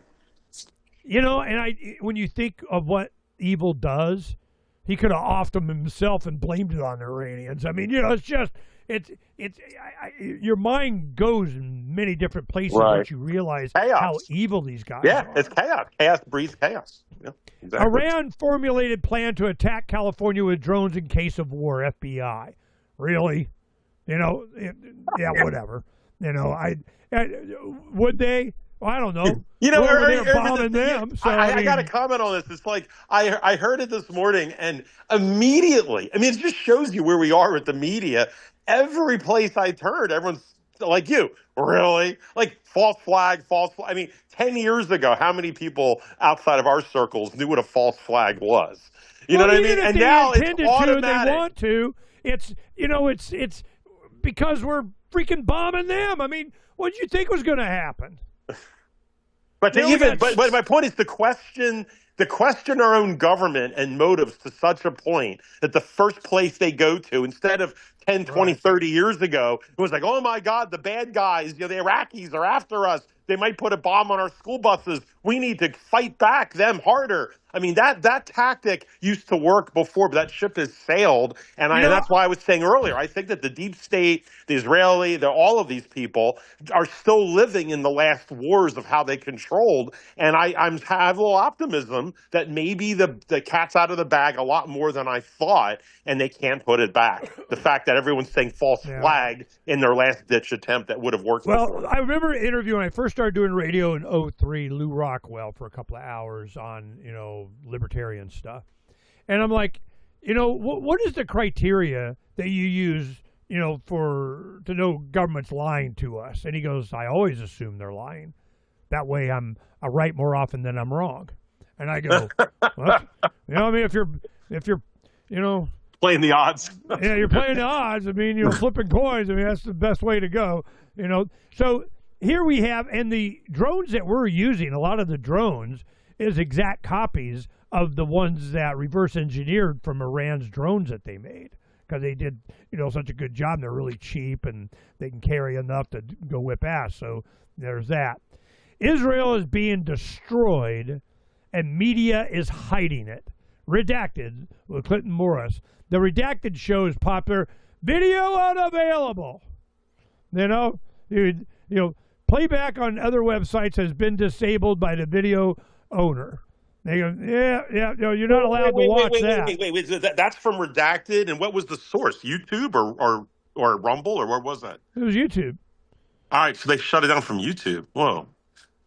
Well, I don't know. Maybe if I go to the site, let's see if it'll let me do it at the... I've been a pastor for over 20 years. Okay, just go through the advertisement here and see what's up. Because, well, there it is. There it is. Okay. Obviously, I don't mean to be selfish, but I don't want my son and his peers drafted into this war, and that's something that you reported today on the Liberty Report.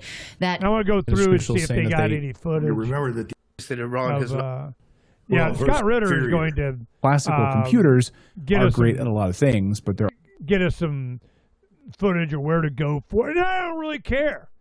What I want to do? Just watching more buildings and people get blown up. I don't care. It doesn't matter. It really doesn't. We're bringing, the hammer, and we're going to get nailed. I just, what do you think was going to happen? Press for Truth, I had Dan Dix on yesterday afternoon before Corbett, and we were talking about, a lot of things. And one of the things, just like we did open source education.online for Corbett documentaries, we encouraged Dan, to promote his Press for Truth documentaries, which is, 9/11, Decade of Deception. You get the full film there. Turning Point, the for elite's eyes only, and you have uncovering 10 years of deception, Into the Fire, a lot of these, false flag things that they do, United We Fall. You watch these documentaries or go to open source education.online, James Corbett documentary, you can get up to speed. You can find out how they do this. Now, here's my contribution. This is the last one. I'll go on and turn it back to you. In the last couple of days, Trump appointed Erica Kirk to an Air Force board. What the crap was that? What is she appointed to? Influential board which oversees the U.S. Air Force Academy. Erica Kirk, Turning Point, assassinated Charlie Kirk's wife, Erica, and now oversees the United States Air Force Academy. For what? For what? The body, which functions like a board of trustees, is charged under federal law with scrutinizing morale, discipline, curriculum, instruction, physical equipment, and fiscal affairs at the Colorado Springs Academy. 6 members are appointed by the president. The remaining 9 are designated by congressional leaders from both parties, including the chairman and ranking members of both armed services committees. What this brought to mind is I'm going, I remember doing a deep dive on the United States Air Force Academy. And what it was a guy named Mickey Weinstein was a legacy officer graduate of the Air Force Academy. I think his father did too when it was, first started or got him in or something. The Air Force Academy, hadn't been around forever. It's certainly since World War II, I'm sure. But you have his son, his daughter-in-law. I mean, it was, a lot of family members went there. The shows that we did were on the idea that they were indoctrinating the Air Force Academy with you are the angels with wings of gods in the smiting hellfire down on the heathens of whatever the hell, oversee something and make little puffs of smoke with baby body parts blown all up against the walls at some Arab's wedding, okay? And he found this offensive that they were using religion to get them into a war fever of we're justified and it's God's mission for you to go whip ass. So during this time, this is, baby Bush, Obama, whatever. And I remember us going down on that and having a lot of examples and videos and quotes and, opposition in Congress. And it was like the Air Force Academy had been taken over. I saw the same thing that happened with I think they call it the Schofield Bible, which was that's where Christian Zionism came from. All of the seminaries where you had the pastors being trained to be, ministers or take over churches and so on, used this Bible, which was all the footnotes in it was longer than the damn Bible.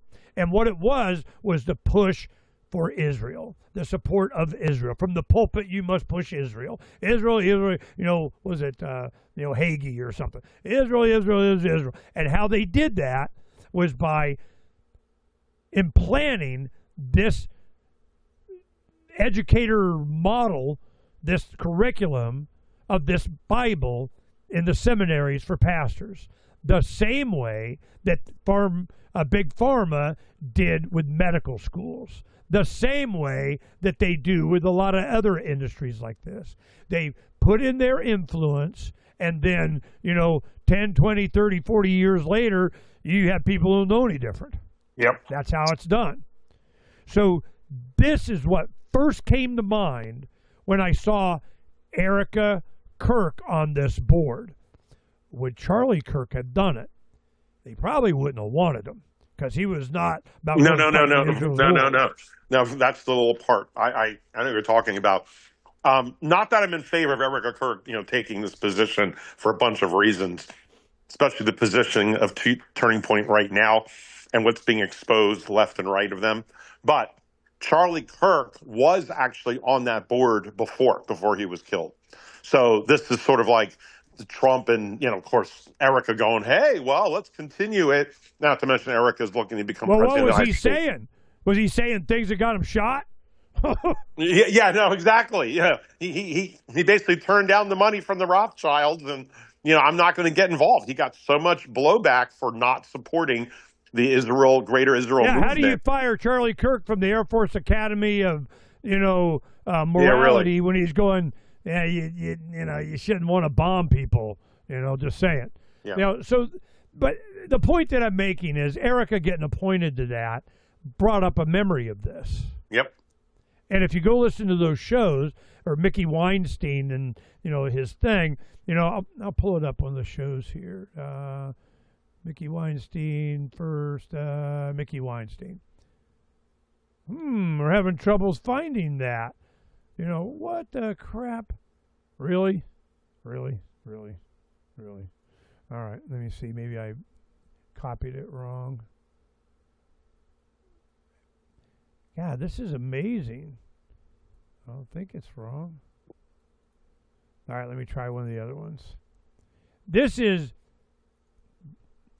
man, the censorship is, really gets you sometimes. And that's why we focus on, this other stuff, making sure that we can communicate. So let me see, let's do this one. Come on. Because I just want to remember what his organization was called. And it was, let's see, Mickey Weinstein, Military Religious Freedom Foundation. Provides an update on their quest to ensure that all members of the United States Armed Forces fully receive the constitutional guarantees of religious freedom. Because they were pushing Christianity, but of course in support of Israel. There was a specific doctrine that they were doing.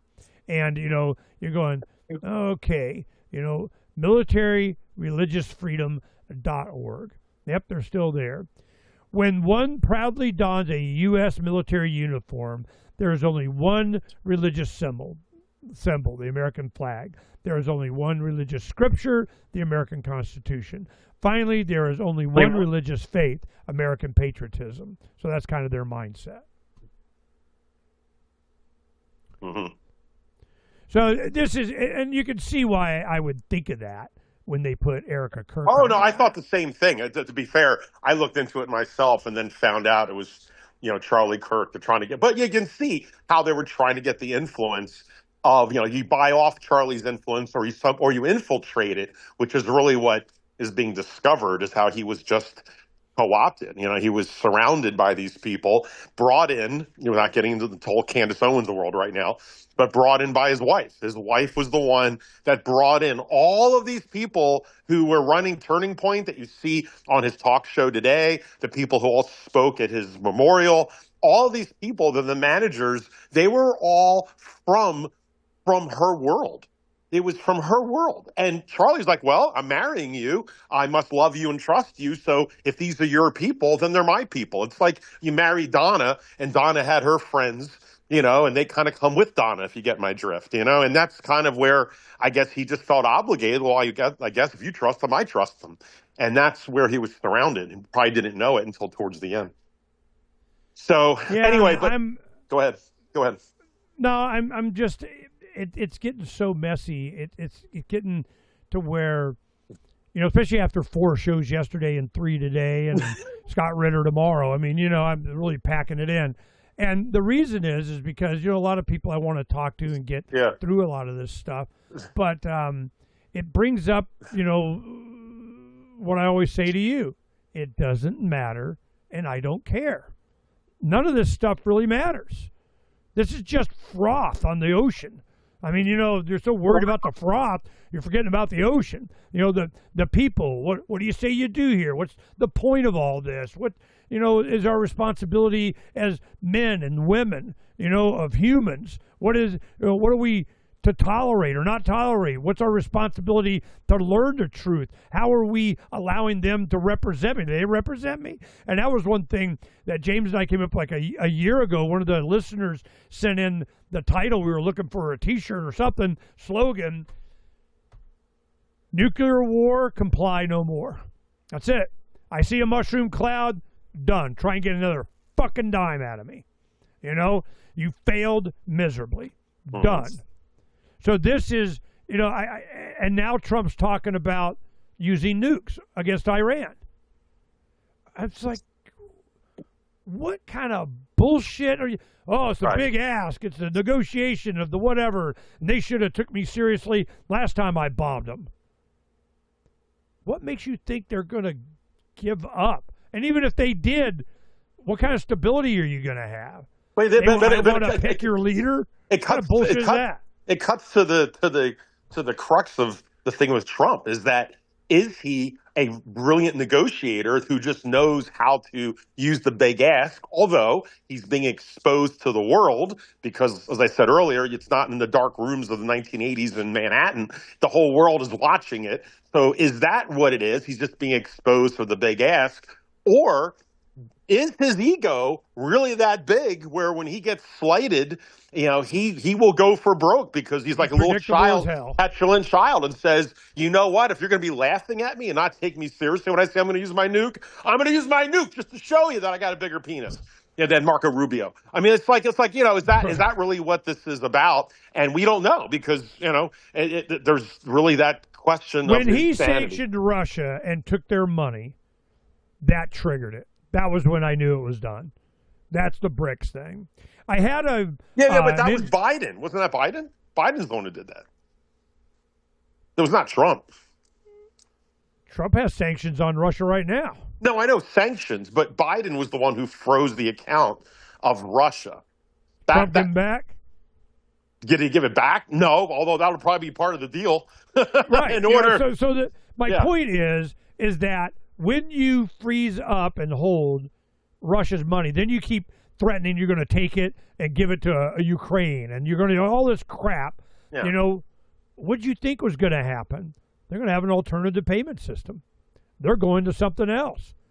You're going to have, hell, we're just going to have the Silk Road pipeline, going all across, Asia and East Asia, from China. You should think that there's not going to be repercussions for you making these stupid kind of, heavy-handed unilateral decisions is just to be naive, or there's another agenda, or you don't care, you're just stupid.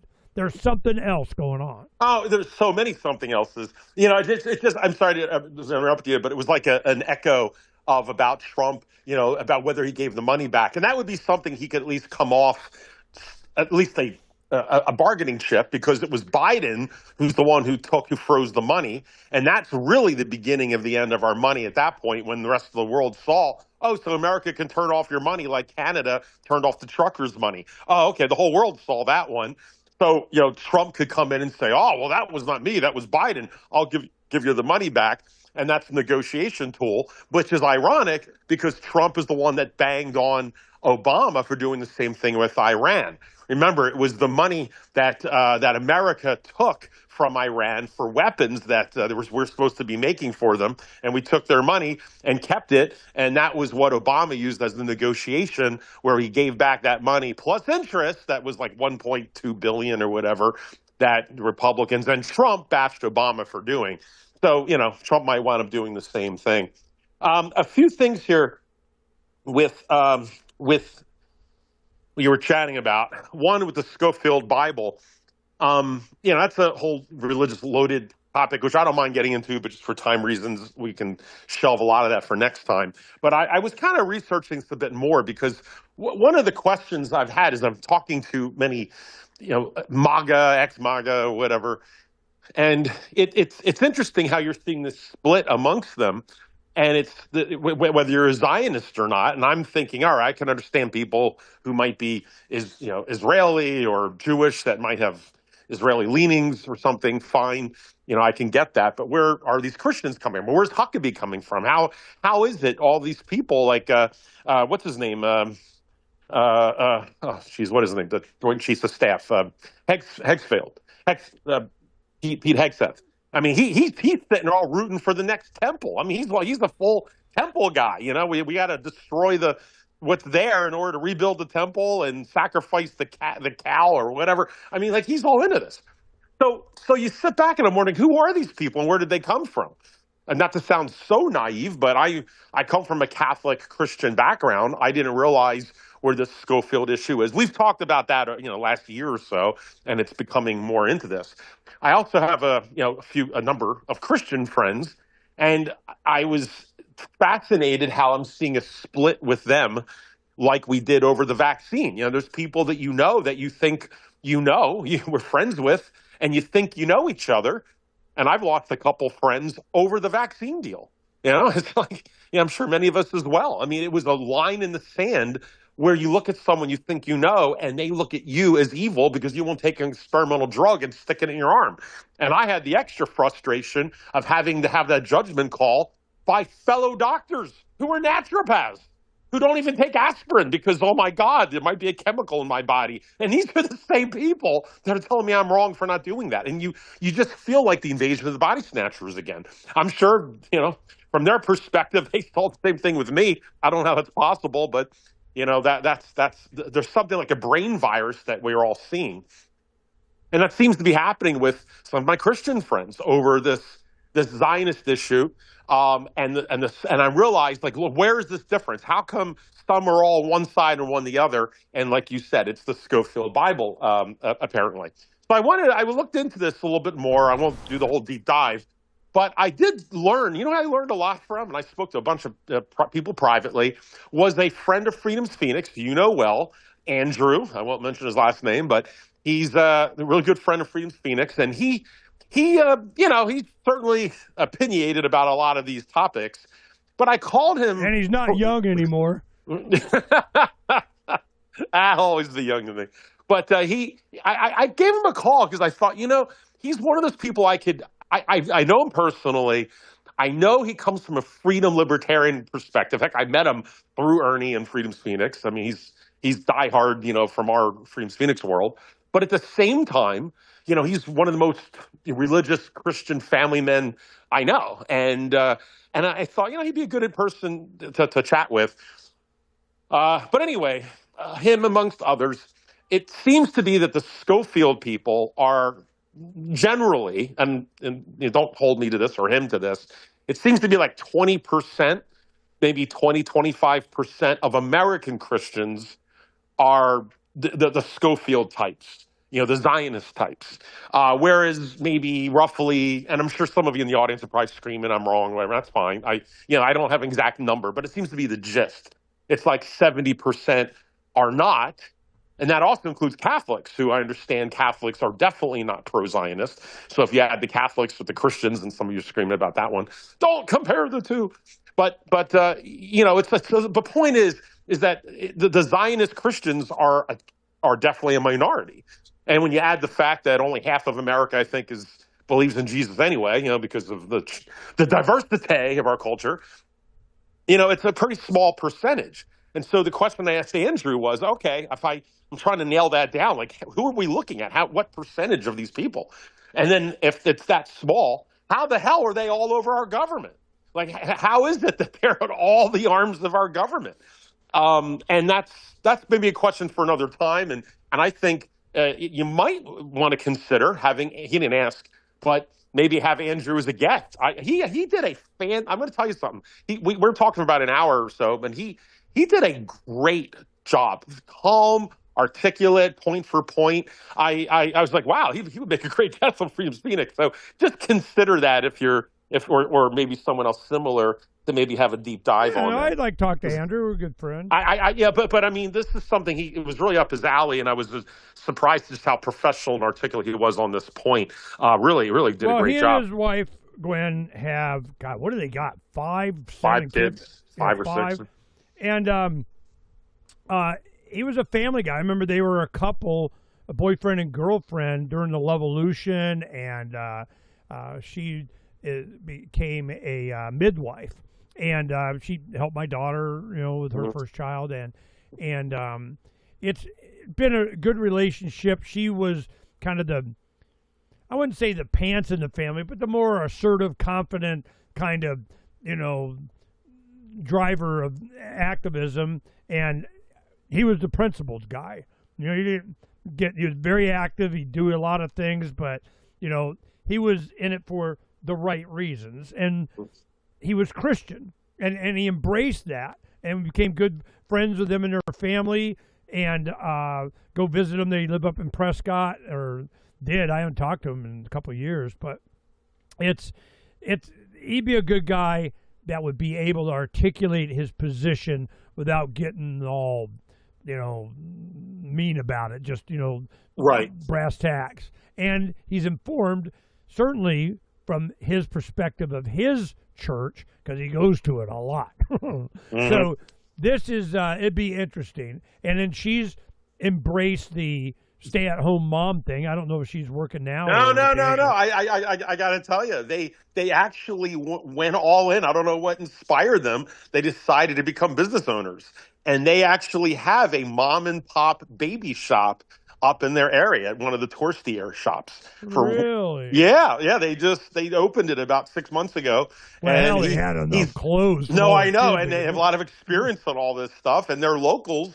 And it's a tourist spot. I won't mention exactly where, but you know where they're at. And so I just anyway, all power to them. And of course, they're learning what it's like to try to run a business in America. It's kind of like a lot of people who know that'd about be a show right there. It's a lot of people who don't know about the people who know what goes into it are usually pushed away from starting a business, and the people who start businesses are usually those that didn't know what they're getting themselves into.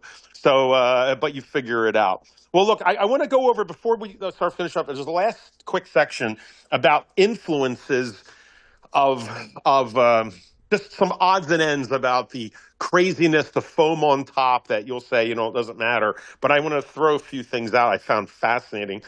First off, I want to mention things we already know, right? There's Epstein, the Mossad link, that's, of course, was the prior Prime Minister of Israel used to stay at Epstein's place. I think we all know about that. We know about Ghislaine's father, right? Was it Maxwell? And how he was, celebrated by Mossad in Israel when he died. And there's, it's not even question that he was part of Mossad. And so what are the chances? Of course, Jeffrey has nothing to do with it. Then we have also Jared Kushner, something that I've heard before, and I just heard again, it reminded me. I was wondering if you've heard it. Whereas that Jared Kushner, he comes from a very powerful and influential banking, but Jewish family in New York. And apparently, and I have not independently confirmed this, but I've heard this from so many sources I find reputable, is that when he grew up, Bibi Netanyahu actually slept over at his house a few times. For his parents. It wasn't hanging in his bedroom like Michael Jackson, but that he apparently he stayed over. It's kind of public knowledge. So having, but having, we will say there's no influence with Israel. Well, you've got the president's daughter's the son-in-law is sitting there BF absolutely looks at Bibi Netanyahu as Uncle Bibi. It's just you just start seeing this whatever you want to call it. I'm not going to use any derogatory terms, but just this whole thing. Then we have Candace Owens, which I know you don't have enough time to do the Candace thing. And oh my God, every show, she's got these receipts. I just fearful for her life. I watched 5-10 minutes of her last night, and Donna's like, that's all she talks about is Erica Kirk. And I'm going, well, somebody is. I'm glad somebody's doing it. Well, that was she is, and she's doing a lot behind. She's doing this. Some people, it's like she's not quick enough. I can hear the Ernies out there. Skip to the end. Oh, God damn, she's going on about this and who's related to who and all of that.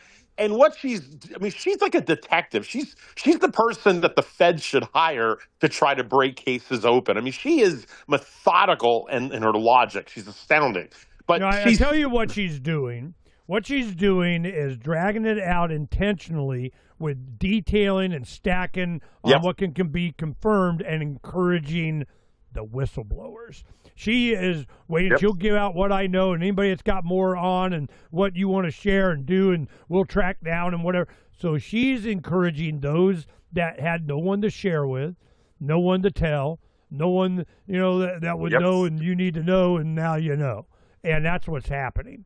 So it's not going to go away. As much as people don't like what she's doing, I don't think she's going to stop. I don't think it's going to go away, and I think they're going to have to deal with it. Yep, absolutely. And I want to bring up, for those of you that don't have enough time or don't want to listen to Candace, it's just not your thing.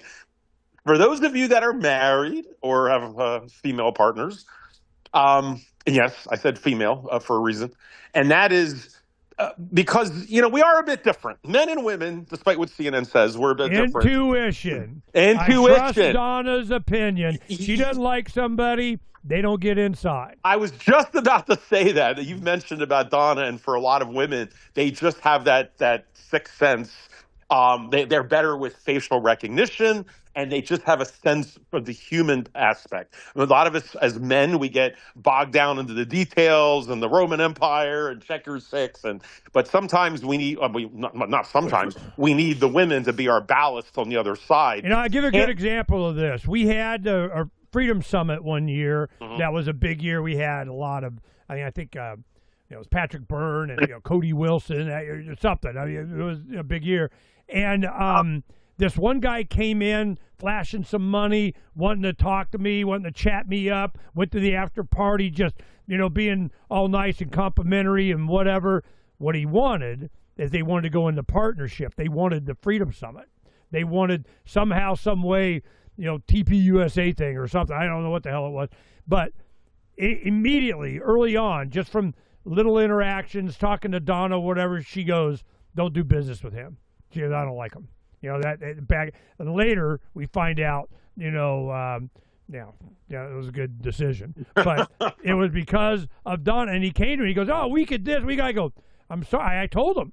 I said, you gave Donna a bad vibe. She didn't like it. You told him that? Yeah. I go, it's not going to happen. He goes, yeah, but we did. I don't understand why. I'm going, because my wife doesn't like you. End of conversation. That was it. Yeah, no, I'm the same way with Savarda. She's got that sense too.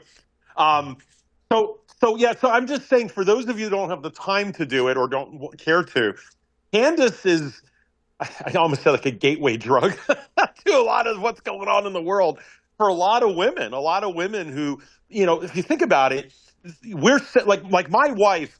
She cannot stand. She always says, why are the diehard libertarians and you political people all have hoarse voices? It's like, we're loud. Alex Jones is the perfect. She cringes. She can't hear Alex Jones. And that's a shame. Not that I care everything about Alex, especially nowadays. But, she has a hard time hearing what someone is saying from how it's said. And, women are more sensitive to that. A guy, like we like a sports car because, it's cool and we enjoy driving it. And a lot of women, they don't care for sports cars because it's not comfortable. And I don't have a cushy seat. I'm like, who cares about that? You want a nice hard suspension when you're driving a Lotus. So we tend to be different in the comfort level and also how things are presented. I think it's pretty common sense. And so there is not really that many people out there. I mean, there's more women now in the space, definitely. But Candace is a whole nother level. And I do call her the political kind of conservative leaning or the populist Oprah Winfrey. And no, it's not because she's black and female. Ernie, you were ticking me off last week when you thought that's what I was saying. But she really is a lot like bringing in the middle-aged women and having that connection. And so I'm just saying, for those of you, if you have spouses who are kind of like, they're not quite seeing what we're seeing, Candace is a really interesting place to start, where women just love her, including like Charlie Kirk, to be honest. Both of our wives, you and I, both of them, I was surprised how much Donna and Savarda both listen to Charlie Kirk all the time, not making him a woman, but just there's certain people they connect with. And Candace it's a great place. Let them work with Candace, and then they can tie you into what's going on down that avenue. And then we kind of on our sons avenue. And son-in-laws, they were, big Charlie Kirk guys. I that really surprised me. I didn't know. Yeah. So that's the Candace thing. And one of the show last night, I mean, my God, every show she's got stuff going on. I didn't finish the whole thing, so I'm not going to get into every detail. But the big point seems to be, and there's a lot behind Erica Kirk, Turning Point. I mean, you guys, there's so much stuff that she's been leading the breadcrumbs. But one of the bombshells she just nuked last night was that Erica Kirk was part of a modeling agency from a Slavic modeling agency, because she comes from Scandinavia, Slavic area, and that's a big part of the story is her ancestors on both sides, and how both of them were involved in like number running and scams and like factual. I mean, it's like newspaper articles written one after another. I mean, I think on one of her sides, I think it was her mom's side, her grandmother was busted for like number running and stuff like 8 times. She showed newspaper articles, the New York Times, and just like local paper stuff back in the day. Doesn't mean that, by heritage that Erica necessarily is, but it's just showing the breadcrumbs of leaning all of this.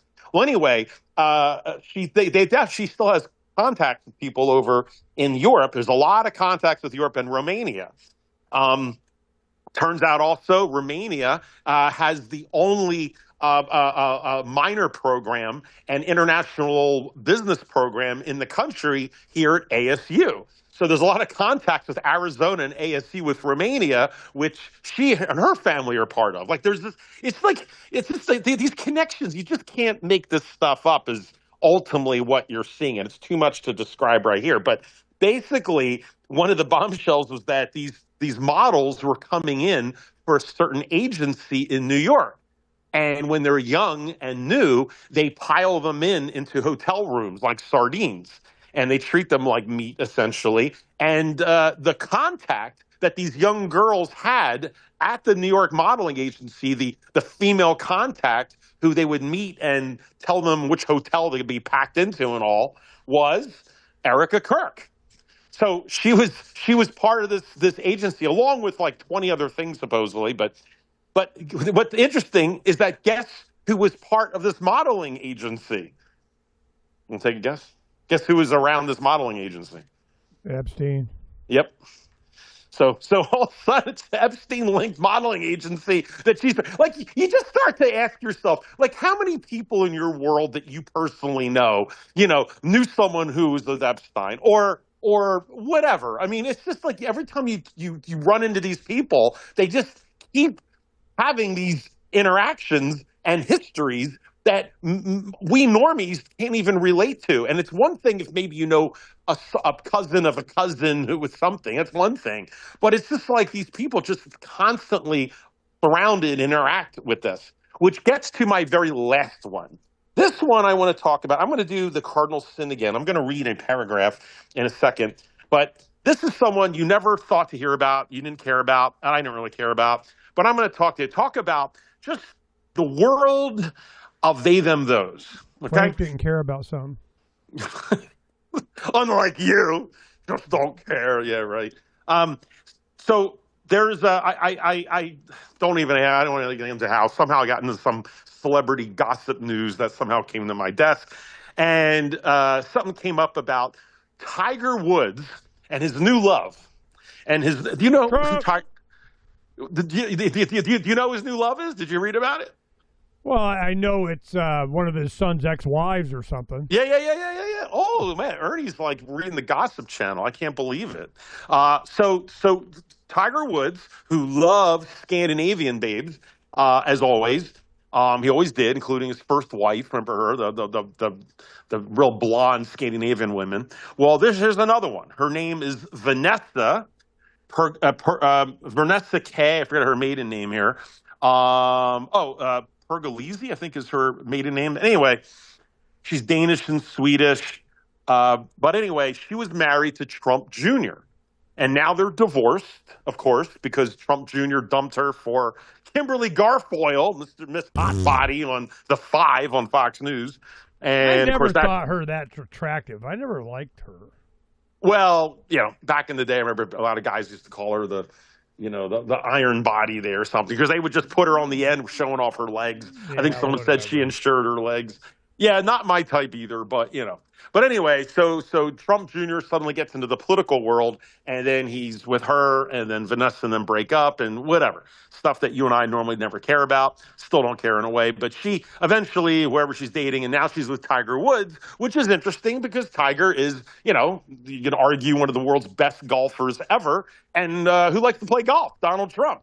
And I'm sure those two hang out all the time. So it's like you've got that connection. But let me just read to you a little bit with her personal life. So here we go. This is this woman, Vanessa. So during her teenage years, Trump, they're calling Vanessa Trump because she still goes by the Trump name. It's worth money to her, I'm sure. But I'll just say Vanessa. Vanessa Trump dated local street gangster Valentin Rivera, who was a Latin Kings gang member. So she starts off with, with the South American gangs.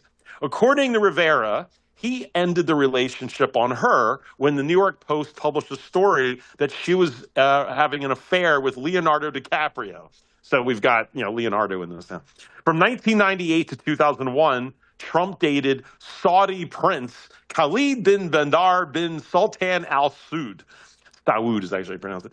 The relationship ended in 2001 when Khalid left the U.S. after his Saudi ambassador father, Bandar bin Sultan Al Saud, was suspected of having indirect ties to individuals linked with Al-Qaeda hijackers of 9/11.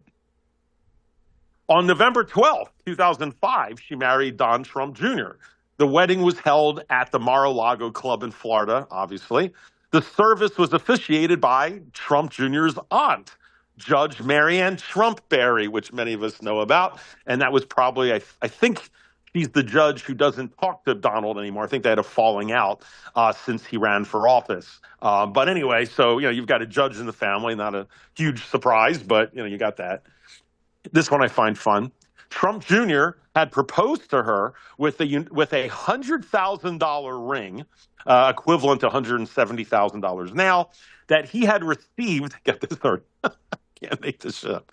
That he had received as a gift from a jeweler in exchange for proposing to her in front of the paparazzi outside the jeweler's store at Short Mills Mall in New Jersey. So this guy got all this money, Trump's kid, and he can't even dish out $165K for his own wedding ring. He gets it for free to do an advertising outside of this jeweler's office. I don't even have words for that one. I don't even have words, but this is what we're dealing with. All right, we're almost done. So because Ernie's dying here, the couple have 5 children. Oldest is Kai Trump. And, of course, Kai is the one who spoke at the RNC right after Trump, got shot. And, she kind of gave the Michael Jackson daughter speech. And, now she's got her own channel. She does, little YouTube videos and shorts. And she's always walking around like fancy stores in L.A. with the Secret Service all protecting her. And she's pretty popular and starting her own brand. We'll see if she becomes the next what's her name from the Daily Wire? Brett Cooper. She's kind of have a Brett Cooper vibe. And who knows if she's going to get into politics on her own, just someone to watch there. And then anyway, she contested for divorce, and now she's with Tiger Woods. So we'll just leave it there. But it's just like, it's like on one hand, you go, oh, okay, so Trump Jr. has this blonde girlfriend, wife. But it's like, you've got Latin gang, you've got Al-Qaeda, hijacker relations in here, Saudi print, you got this, you got that, and that's just one person. And it's just, it doesn't mean she's done anything wrong. I'm not accusing her of anything there, but just these contacts and interactions. And then you've got Jared Kushner, with Uncle BB sleeping over his house. It's just too much. And it's just up is down, left is right. Well, I thought Trump was outside the system. Yeah, and then you wake up, and then we're going to have drones from the Iranian ships that are sunk, supposedly, attack us in California. Aren't we scared yet? We need to rally the troops and defend Israel from Iran, and we got to get on board. Otherwise, you're an anti-Semite. And this whole thing is just falling apart. The whole charade is being exposed. And then that's the question. Where do we as a people, culture go from here? Obviously, freedom and, we're going to have a transformation, the reset. We get that. I mean, I'm not that clueless. We're for some change, but it's the history we keep talking about. I think we're here. When you can't see, like Christopher Walken, the next step, and all of us, including Ernie, even admitted today that we're just at this blind spot. It's just we're waiting for the next shoe to drop, and then we'll start to see the cards shift around, and we'll know. But it's a precarious, very interesting time. You have to admit that. I'll give you, because I'm a nice guy, the last word. Let's finish up here. But any last thoughts or any last movies? Oh, Project Hail Mary comes out pretty soon, so I want to go check that out. Yeah, I wanted to go see that, but I'll wait till after. I'm so disappointed going on opening day to stuff I'm really looking forward to. I got to sit through 22 and a half minutes of crap previews, and then get the movie, and they piss me off with some chicks with dicks, trans, engineer and essential to the something. I'm so done. I just Hollywood in general. I watched the trailer for Mandalorian and Grogu, and no one's gonna watch it. Yeah, it's already a bomb. I'm just it's so the entire luxury, what used to be a distraction from the mundane, the wow factor, the awe, it wasn't what they thought it was. They thought it was computer generated graphics and AI whiz bangs. It wasn't. It was good storytelling. It was action. It was fun. Donna and I, we have movies that we used to rewatch all the time. Like she get mad every time I watch the Chronicles of Riddick with Vin Diesel. Man, that was just. Why would she get mad? Why did she get mad? Well, after about 23 times, you start. But what happened? The reason I liked it, it was brain dead. It was just action flick of cool sci-fi, whatever.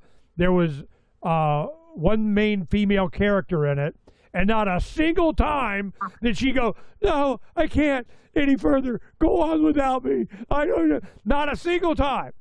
Just roughed it up and took care of business and just like Long Kiss Goodnight with Gina Davis and Samuel Jackson. She would make a great 007. I don't have a problem with strong women. I have a problem with, the stereotype, save me kind of, I can't. I just hate that crap. So, a lot of the movies that we have, strong women, it's 300. You have the Spartans, the women are strong. The Patriot, the women are strong. Braveheart, the women are strong. Even in, V for Vendetta or Matrix, the women are strong. They're not, feminist overwhelming of you owe me crap. They're just strong characters, strong women that I don't feel bad about my kids and grandkids watching to get an example from. So it's just, you think that I'm all action flick of what? No, it's ones that don't piss me off. And everything coming out of Hollywood pisses me off now. But now with AI, we had Jordan Page was on a week or two ago, and he was developing his movie. He has a movie coming out. It is towards the end of the month. It's 3 hours, though. Oh, my God. But it's AI that he's been working on for years. You look at it, it's called The Book of Atlas. The Book of Atlas. And what it's about is, it's a crypto thing, and, the evil forces of the vampire squid on our face of the central bank of, Captain Crypto Kick-Ass goes and saves the day or something like that. But the graphics on it is amazing. Wow. And I am going, wow. And I was amazed when he first showed me a few years ago when we were up in Washington visiting, and he showed me, and I'm like, holy crap. And then you got Aaron Day out there doing campaign commercials with AI. He's running for Senate against Sununu just to slap him around, and man, they have no idea what's coming. He's going to slap the crap out of him using AI. I've already seen a bunch of his work, and they're awesome. So I'm looking for, when we look at movies like 8mm, it's about, Steven Spielberg or Lucas or whatever when they were kids, and then make on little 8mm films and do, and a lot of this is created. I remember Blair Witch Trial, it was just a guy with a camera, and they made this. It was a little bit more than that, but it still was a low budget movie. They do Blair Witch. That was awesome. Kids wanted to go. They take their friends when they're in junior high. I take them all. We go watch that. It's a tense-filled kind of horror flick without really any horror. It was just suspended, very creative, very Alfred Hitchcock kind of thing. And without, blood and gore and it and whatever. I don't need that. But, so it was there's a lot of creativity that's ready to be unleashed. We got Generation Next that's coming up with these tools, the tools to be autonomous, the tools to 3D print a house, the tools to communicate around the world privately and securely, the tools to create energy from an ion breeze in a toaster in their grandma's basement that they make, unlimited power to do whatever. It's going to be super medicine of you take this, lick this frog, and suck on this rock, and all of a sudden all the parasites in your body are gone, and we live to be 130. It's going to be, and I look forward to that. And the amount of awe has just been stripped from us out of Hollywood in exchange for general public opinion of everybody's trans. And I'm just, the last time that I saw, George Clooney was in a movie that I could tolerate, and it was called, not The Rocketeer. It was about the kid with the jetpack. Tomorrowland. Tomorrowland. I thought that was probably one of the last movies that Disney did aimed at kids that didn't piss me off from the beginning. And it was all about a kid that was just inspired, by Tomorrowland. Mm-hmm. That was, he wanted to make a jetpack, and he did, and it's kind of a time travel thing. Whatever. It was awesome. So I forgot about that. Make sure all the grandkids see that. So I don't look forward to movies anymore. Hail Mary might be something I'll probably, because I like Ryan Gosling. He doesn't piss me off, and he's made some really good movies. I like Fall Guy. That's really good. I like, Free Guy, the blue shirt guy. And, a lot of just fun, creative, imaginative, I didn't think of that things. That's why they had to go to comic books, because these writers, they don't have a brain in their head. It's like, really? And then, like I was talking about Bug Park. Bug Park would make an awesome, relevant, should have been made a decade ago movie. The reason that has not been, I can't imagine. It's a Jurassic Park level thing. And it's inspiring. It has young people in it. It's technical. It's current. I have no idea. I might even, I want to buy that movie. The movie rights. Here's an ounce of silver. It's mine now. So I'm not inspired by anything other than what we're doing. And our Philosophy of Liberty project that's going, Occupy the Land stuff, a lot of the festivals. I just got an invitation to MC another event, and we're negotiating how much, because it's going to be work. I got to, sit there and listen to every single one comment before it. I mean, it's a thing. It's just an online thing, but I got to sit there all day, do it. So we're working on that. And a lot of it's going to depend on who the speakers are. Well, let me know. I might pay you to do it, But I really need inspiration. And I'm not getting it from anything other than what Donna and I are doing.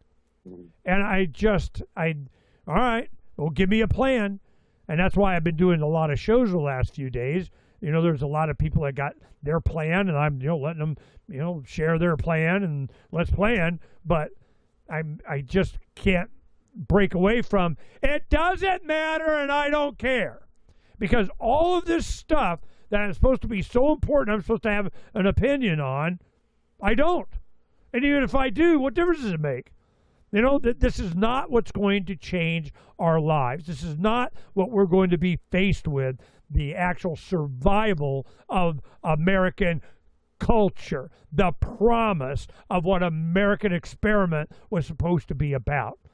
Can we govern ourselves? Not ourselves as a guy, everybody, just your freaking self. Can you have nice things without somebody with a badge and a gun and a clipboard pointed at you all the time? And a lot of people go, no, you can't. You always got the bad guys. We got to be ruled by something or somebody. And I'm going, okay, I vote me. Okay, I vote me. I'd be charging me. You be charging you. I don't care. But then what do we have to protect my property rights for when someone comes over and says Euphrates to the Nile? Whoa, wait a minute. And this is happening in Canada. Oh, the indigenous, we want to take this from you and redistribute it, and it belongs to somebody else, and sucks to be you, multi-generational family of farmer or whatever. This attitude, this mindset is evil. It's a sickness. It is something that is what we got to combat. And we need to understand that is the battle.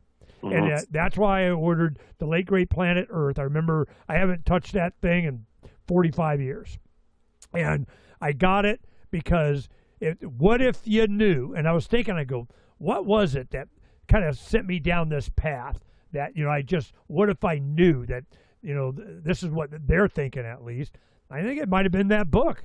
A lot of the science fiction that I read and so on, and I wanted Donna to read it so that she could understand when they're talking about Armageddon, when they're talking about the Antichrist, when they're talking about, the 10 horns of the beast and the blah, blah, blah, blah, blah, and the prophecy of the yada, yada, and all that, it's real. It's in the book of Revelation and a lot of the Bible that this is their blueprint. This is what they believe. This is what they're going to do. This is what we're up against. This is, so I'm, damn. And it's got, I wanted, a timeline. What has to happen? This. I made notes.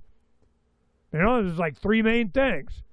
The follow the Dome of the Rock, the rebuilding of the temple, the red heifer to consecrate it, and the Gog and Magog, which is Russia, coming down, doing the building of and the heaven on earth and they even have the size of Jerusalem, this big Borg cube or something, and 144,000 saved here, blah, blah, blah, blah, blah, blah, blah, blah, blah. Well, when they start checking off boxes, somebody's doing it intentionally.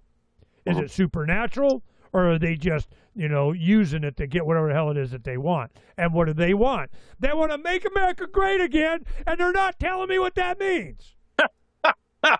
All right. Hey, so one last thing I forgot to tell you, since you were talking about movies.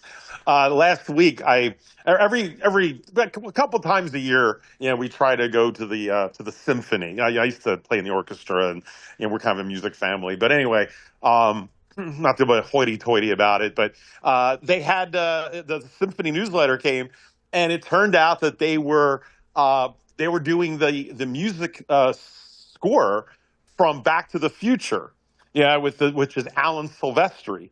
And not only that, they'd be playing the movie live with the orchestra playing the movie, like playing the score. So, which is a great score, right? I mean, and so we decided to go. I treated the family, went to do it. And, they don't make them like that anymore. I mean, clearly. Back to the Future, which I know this audience loves and Ernie loves for a whole bunch of reasons. We all do. It's considered often by a lot of film historians now as considered the most perfect movie. Like, if you want to say, what's a perfect movie? There's like a debatable selection of a couple that they think. I don't mean the best movie. Like, people still think Citizen Kane for a lot of technical reasons. I won't do my whole Citizen Kane monologue. But Back to the Future is but the first one, just perfect. You can also say The Matrix is kind of up there, the first Matrix, but the perfect movie as far as the acting, the score, just everything over the top, but also the setups. There is never a movie ever made that has more setups and payoffs than Back to the Future. I mean, it takes like 25 minutes before you figure out where the movie's even going, where, Marty finally meets his father in the past. I mean, for a lot of the people who saw the movie the first time in the 80s, they had no idea where this movie was going. I mean, 25 minutes and you're just, they're just talking about the Enchantment Under the Sea dance and this person and that person. But every single line, every image, like, our uncle didn't get out of jail. Here's the cake. You remember? And all these different throwaway lines. It's just setup. But it's done in such a kind of cheeky way. You just kind of go with it rather than, where the hell's this movie going? And then once you turn the corner, it's payoff. And just, I don't know, it's just, you cannot be warm-hearted enough watching that movie. So that's Americana at its best, is that movie on so many levels, including showcasing at least the image, the Leave It to Beaver image that we want, but also showing that, nostalgia is not always that accurate anyway, which is, how our parents and the way we lived our life was not as perfect as we thought. But anyway, I just wanted to point that out, that it was live. It was a sold out performance. Also, the symphonies are having a lot of trouble just paying the bills. I mean, because people don't have money, obviously, for a bunch of reasons. And the second is, they're taking music programs out of the schools. So as these people get older, they're not exposed to it. That's why I go to the symphony. But, if you don't play music as a child, then you're not going to play it later or be interested. And the older crowd is dying off. So how do they stay in business? Well, what they're doing is they're just resurrecting old movies. And this is what they do. They did it one time. They played the score to Star Wars and they played the movie. And it brought so much money in. They're doing all of them. They've got Return of the Jedi. They're doing The Summer, Back to the Future. They're doing the Harry Potter series. They're doing Labyrinth. I mean, it's turning into the theater in order to get people in, which is a shame because I know some of these musicians and they actually hate this stuff because to them it's belittling. Most music of movies, John Williams is a little good, but most of the music is very simplistic from a musician's standpoint. We're not playing Rachmaninoff. We're not playing Mahler. It's there's some great scores. Star Wars, 2001: Space Odyssey. No. Well, okay. Well, that's technically a classical score they just put on there. What I mean is, I'm not saying these are not great scores. I mean, I own all of them. These are fantastic scores. But it doesn't mean, from a musician standpoint, and I'm not trying to get all hoity-toity from their point of view, but it's not technical. It gets boring. It's kind of like you watching, I don't know, Fox News for a while. You just, your head would explode. I get it. So anyway, so they don't really care for it, but it brings in the dollars. Plus, a lot of people aren't really listening. They're watching the show, and you can't really listen to the music. And a lot of Americans today, they can't even be in quiet or think on their own without their iPhones on. But to actually listen to music, truly listen, people don't know how to do that anymore. So that's kind of a shame. Anyway, that's kind of off topic. But here's the last point is when we were going, I decided we were leaving from Grandma's house down in the city. So we only had it was like a quick jaunt to get down there. So, and you can hate me, Ernie, all you want here. I thought, for reasons I won't go into, since it's Back to the Future, I surprised the family and we decided to get there by Waymo, which is the self-driving car, which I promised I would never do. But I'm like, Ernie, come on, you got to give me points. Back to the Future, and we've got the self-driving car bringing us back and forth. That was pretty cool. But I thought, let me just try this thing out once. So I assume you've not done it. I don't blame you. You've not done one of those.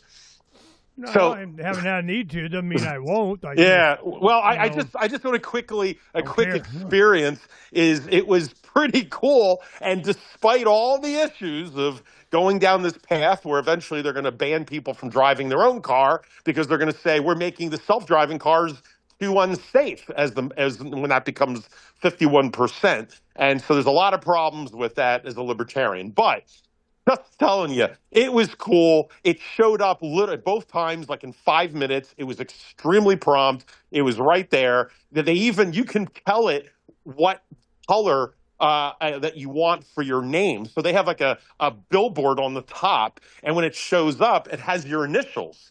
So it'll say like EH for you, and you can pick. You want pink, you want purple, green, whatever for the marquee, because if it's a busy, after a ball game and you can't tell which one's yours, it flashes your name on the top. You can also on your app or on your phone, you push the button for the horn or what song selection. So it plays different songs so you can hear your ride to differentiate where it is, right?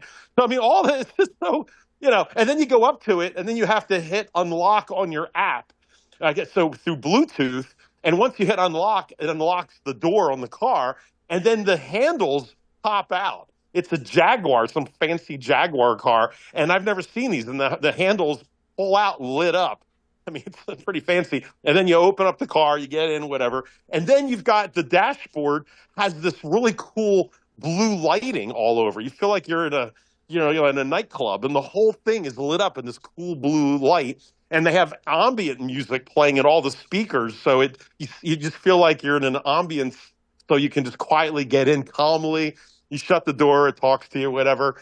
Anyway, and then you have to hit the start button when you're all ready, and it goes. And there's some other stuff in there. Also, you can use your app, and you have access to YouTube, Spotify, and if you link your account, then you can play your own library of music through the car speakers, right? So you can just see how everything is just intertwined. Privacy issues aside, it's where privacy is an issue. You're giving access, if you decide to do all of that, into this network. And then we had when we were going down there was a little snafu. I'm sure you totally agreed to a whole bunch of crap. No, I didn't do it. I'm just telling you how it worked. So it's pretty cool that you could do that. And how'd you get in? How'd you summon it with your phone? Didn't you have to download an I app? did that, but I didn't give access to. There's like different levels of how much you want to keep turning over. Yeah. All right. So and then it was also, I have to be honest, it was kind of just service wise how much that it was. Yeah, because you have all these concerns like what the hell's going to happen, and we're on our way, and it turns out there was an issue with the address of where there was two different addresses. Anyway, so I thought, oh my God, we might be going to the wrong spot. So it turned out there's a button, you push the button, and you get a direct link to a Waymo rep. And he got on there like in 2 seconds. He spoke actual English. You can understand him. And he, was going to correct the problem and do it en route. Like there was no problem. I mean, just really service was great. I sound like a damn commercial for Waymo. They should be giving us money for this promo. But I just telling you, it was a very interesting experience. And of course, our whole family's wigging out like everybody else when you're first driving in this thing and you're just not in control, which for people like in this audience, especially a certain Ernest and Phranq, we like being in control of our lives. And that's probably the hardest part, is going through intersections with this car, trying to judge what other people are doing who are humans, making human-minded decision-making of assessing an intersection or someone walking or there were some examples of that where humans think differently than the robot, and you're seeing AI versus human thinking right there on the fly with, of course, your life on the line. But yeah, it was a sense you can just see the future right there. And I told my daughter, I said, the first time you have ever taken a self-driving car is seeing Back to the Future. And by the time you die, that's probably all that's going to be out there. This is going to be, and the first time is right here tonight. So unfortunately. Well, Lucid anyway. Reveals the Lunar Robotaxi, a two-seat Tesla Cybercab competitor. So Cybercab is coming out. They're talking like 20 million of them or some ridiculous amount. And Lucid, because we have, my son works out there, and he's doing all of the wiring harness. This is what happens. They send my son a Gravity, which is one of the new luxury models of Lucid. He takes off. It takes him a whole day for them to take off all the hood, the trunk, the doors, and the interior, and they have to remove the entire wire harness and then replace it with, I think it's Waymo. And so they got to put these cameras and sensors on and all this kind of stuff. So it's coming. Cybercab, it's coming. They're mass produced. It's not even going to have a steering wheel or foot pedals. So it's Minority Report, and they're going to serve you up to the man. I can feel I don't have a problem. It's not like there ought to be a law other than liability. If you leave a baby in the car and bake them. I mean, Arnie, they also gave you a warning when the car first started. It said, just so you know, we may occasionally use the cameras in the car to check up on you to make sure everything's fine. However, we pinky swear promise the audio will never be on unless there's an emergency and you need to speak with us. So, pinky swear. So, they at least acknowledge or try to. I'm sure. Yeah, they wouldn't turn that on. To make you relaxed. Yeah. Well, it's like when we were talking about FBI just turns on the microphone on your smartphone. Crazy tinfoil hat wearer, And we're like, God, man, can they? Well, then guess what? Right. So just, all right, we can wrap it. I got, All right. this afternoon we have Karen Katowski on and Scott Ritter in the morning, and then taking a weekend off of sitting in the chair. I got a root cellar to dig, and I taking a tractor out there. We're gonna, we need to put food somewhere. It's going to get hot. We need to have it underground. I got an idea how I'm going to do it. Donna's not a fan, but she can get over it. She's not doing it. Have you been videotaping this journey over there? I know you're busy, but you thought you were going to try to tape some of this for content. Tape what? The journey of you making your home and showing the process. Did you ever get it? It's called occupytheland.org, and all the videos you obviously have not looked at. No, I've seen some. Are you? Well, never mind. Yeah. Yes. Probably not as much as, I should or want to, but I'm like, Donna put it on hyperlapse and dig it here, go put it over there. Dig it here, go. I mean, how many laps I got to do? Right. Well, yeah, I've seen that. Yeah. So it's just, but the biggest thing is the reasoning. I'm going, the how is, whatever. You can get that in 30 seconds. It's why. I'm telling you, it's going to be a food thing. It always is a food thing. And everybody thinks it's not going to be a food thing.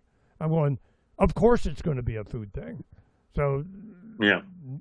Nah. When it happens, I don't know what to say. That's why when we do the radio, you remember me when we were in studio, I'd go to Donna, another 50-pound bag of rice. I mean, beans. Yep. Yeah, beans, rice, toilet paper, tampons. All menstruating women must come to me. I mean, so when they were unloaded in the attic, the grandkids called our kids, their parents, and said, we found out where all the toilet paper and sanitizer and paper towels are. They're in grandma and grandpa's attic. And, and it was just, and our kids literally couldn't get a lot of paper products. They came over and got them. Okay. Mm-hmm. Who's crazy now? Huh? So it really was just a demonstration of, you got to do something. What can you do? I'll go buy more supplies. Well, now we need to put it somewhere. We need to have the food. In season, you can get some really cheap vegetables and fruits and different things. And there's a certain season that you should be canning blueberries and, that kind of stuff. But like what Bob did, when he'd be an outage out at Palo Verde, you're working, 12, 16-hour days and stuff. You had time to be jerking around meals. And so what he would do is he would preserve in big mason jars, like the 2-quart ones or the bigger ones. He would put meals for 2 to 4 people, stews and so on. So he had the whole rack of it. He had his meals. He'd take one, microwave it, whatever, work and do it. That's how he fed himself. But he spent a day getting all ready for the outage. Well, we do the same thing, but where do we put it? And it's going to get hot out here. I don't got that much room on the bus. The shipping containers are too freaking hot. I mean, we need a root cellar to get down to where, here you go about 6 feet under and you're at a constant, high 60s, low 70s. Yeah. And when it's 120, I'll be sleeping there. So this is what we're working on now. But I got the dome on top of the stem wall. I got to where I wanted, and I was thinking, man, that's going to be a pain in the ass. And I got the tractor forklift and the extension of whatever. I get, and I go, I could probably do that. Muscle it on, boom. And I put it on there, bent, some of the struts, but I got stamp press to make new struts. So 3 struts I got to replace, and I didn't have to rebuild it on the top. Boom, easy decision.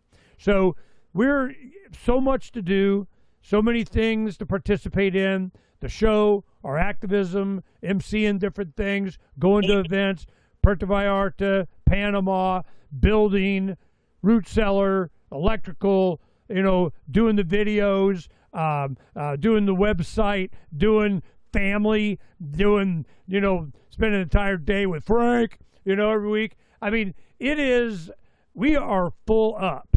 And amongst the whole thing, what is the shadow? What is the cloud over the entire thing? Government. And their stupid ass shit. And war. Go ahead and do me a mushroom cloud and watch how you're going to have to, drag a nickel out of me with a gun. I mean, no, I'm not playing anymore. That just, you failed. And just out of principle. Just out of, saving your soul. I just, no. Yeah. I'm 65, it's time to file for Social Security or Medicaid, or you can't go to the doctor unless, and all this kind of stuff. I'm like, no, I just can't bring myself to do it. I ask for a benefit from the devil. I mean, I'm good. We'll see what happens. My son-in-law is a financial planner, Tim. He's all over my ass to fill out forms and do it, and you have to now before and they make you, and then it's a test, man. It's a test. You take the mark. So we'll see. We'll see. I'm not feeling good about it. All right. Wait. When you talk to Mr. Ritter tomorrow, do me a favor. Ask him the question we've been banting back and forth, because I've not heard him talk about it, about Trump. Does he think that, what does he know? What does he not know? Is he in the camp? Is he being snookered? He doesn't, he's being maneuvered, or is he just as evil as the rest of them? Just curious what he and his military buddies are hearing. So, all right. Know. Yeah, ask him. I don't know. Tell him I said yo. All Have right, yourself man. a great week, Ernie. Bye-bye. All right. Peace.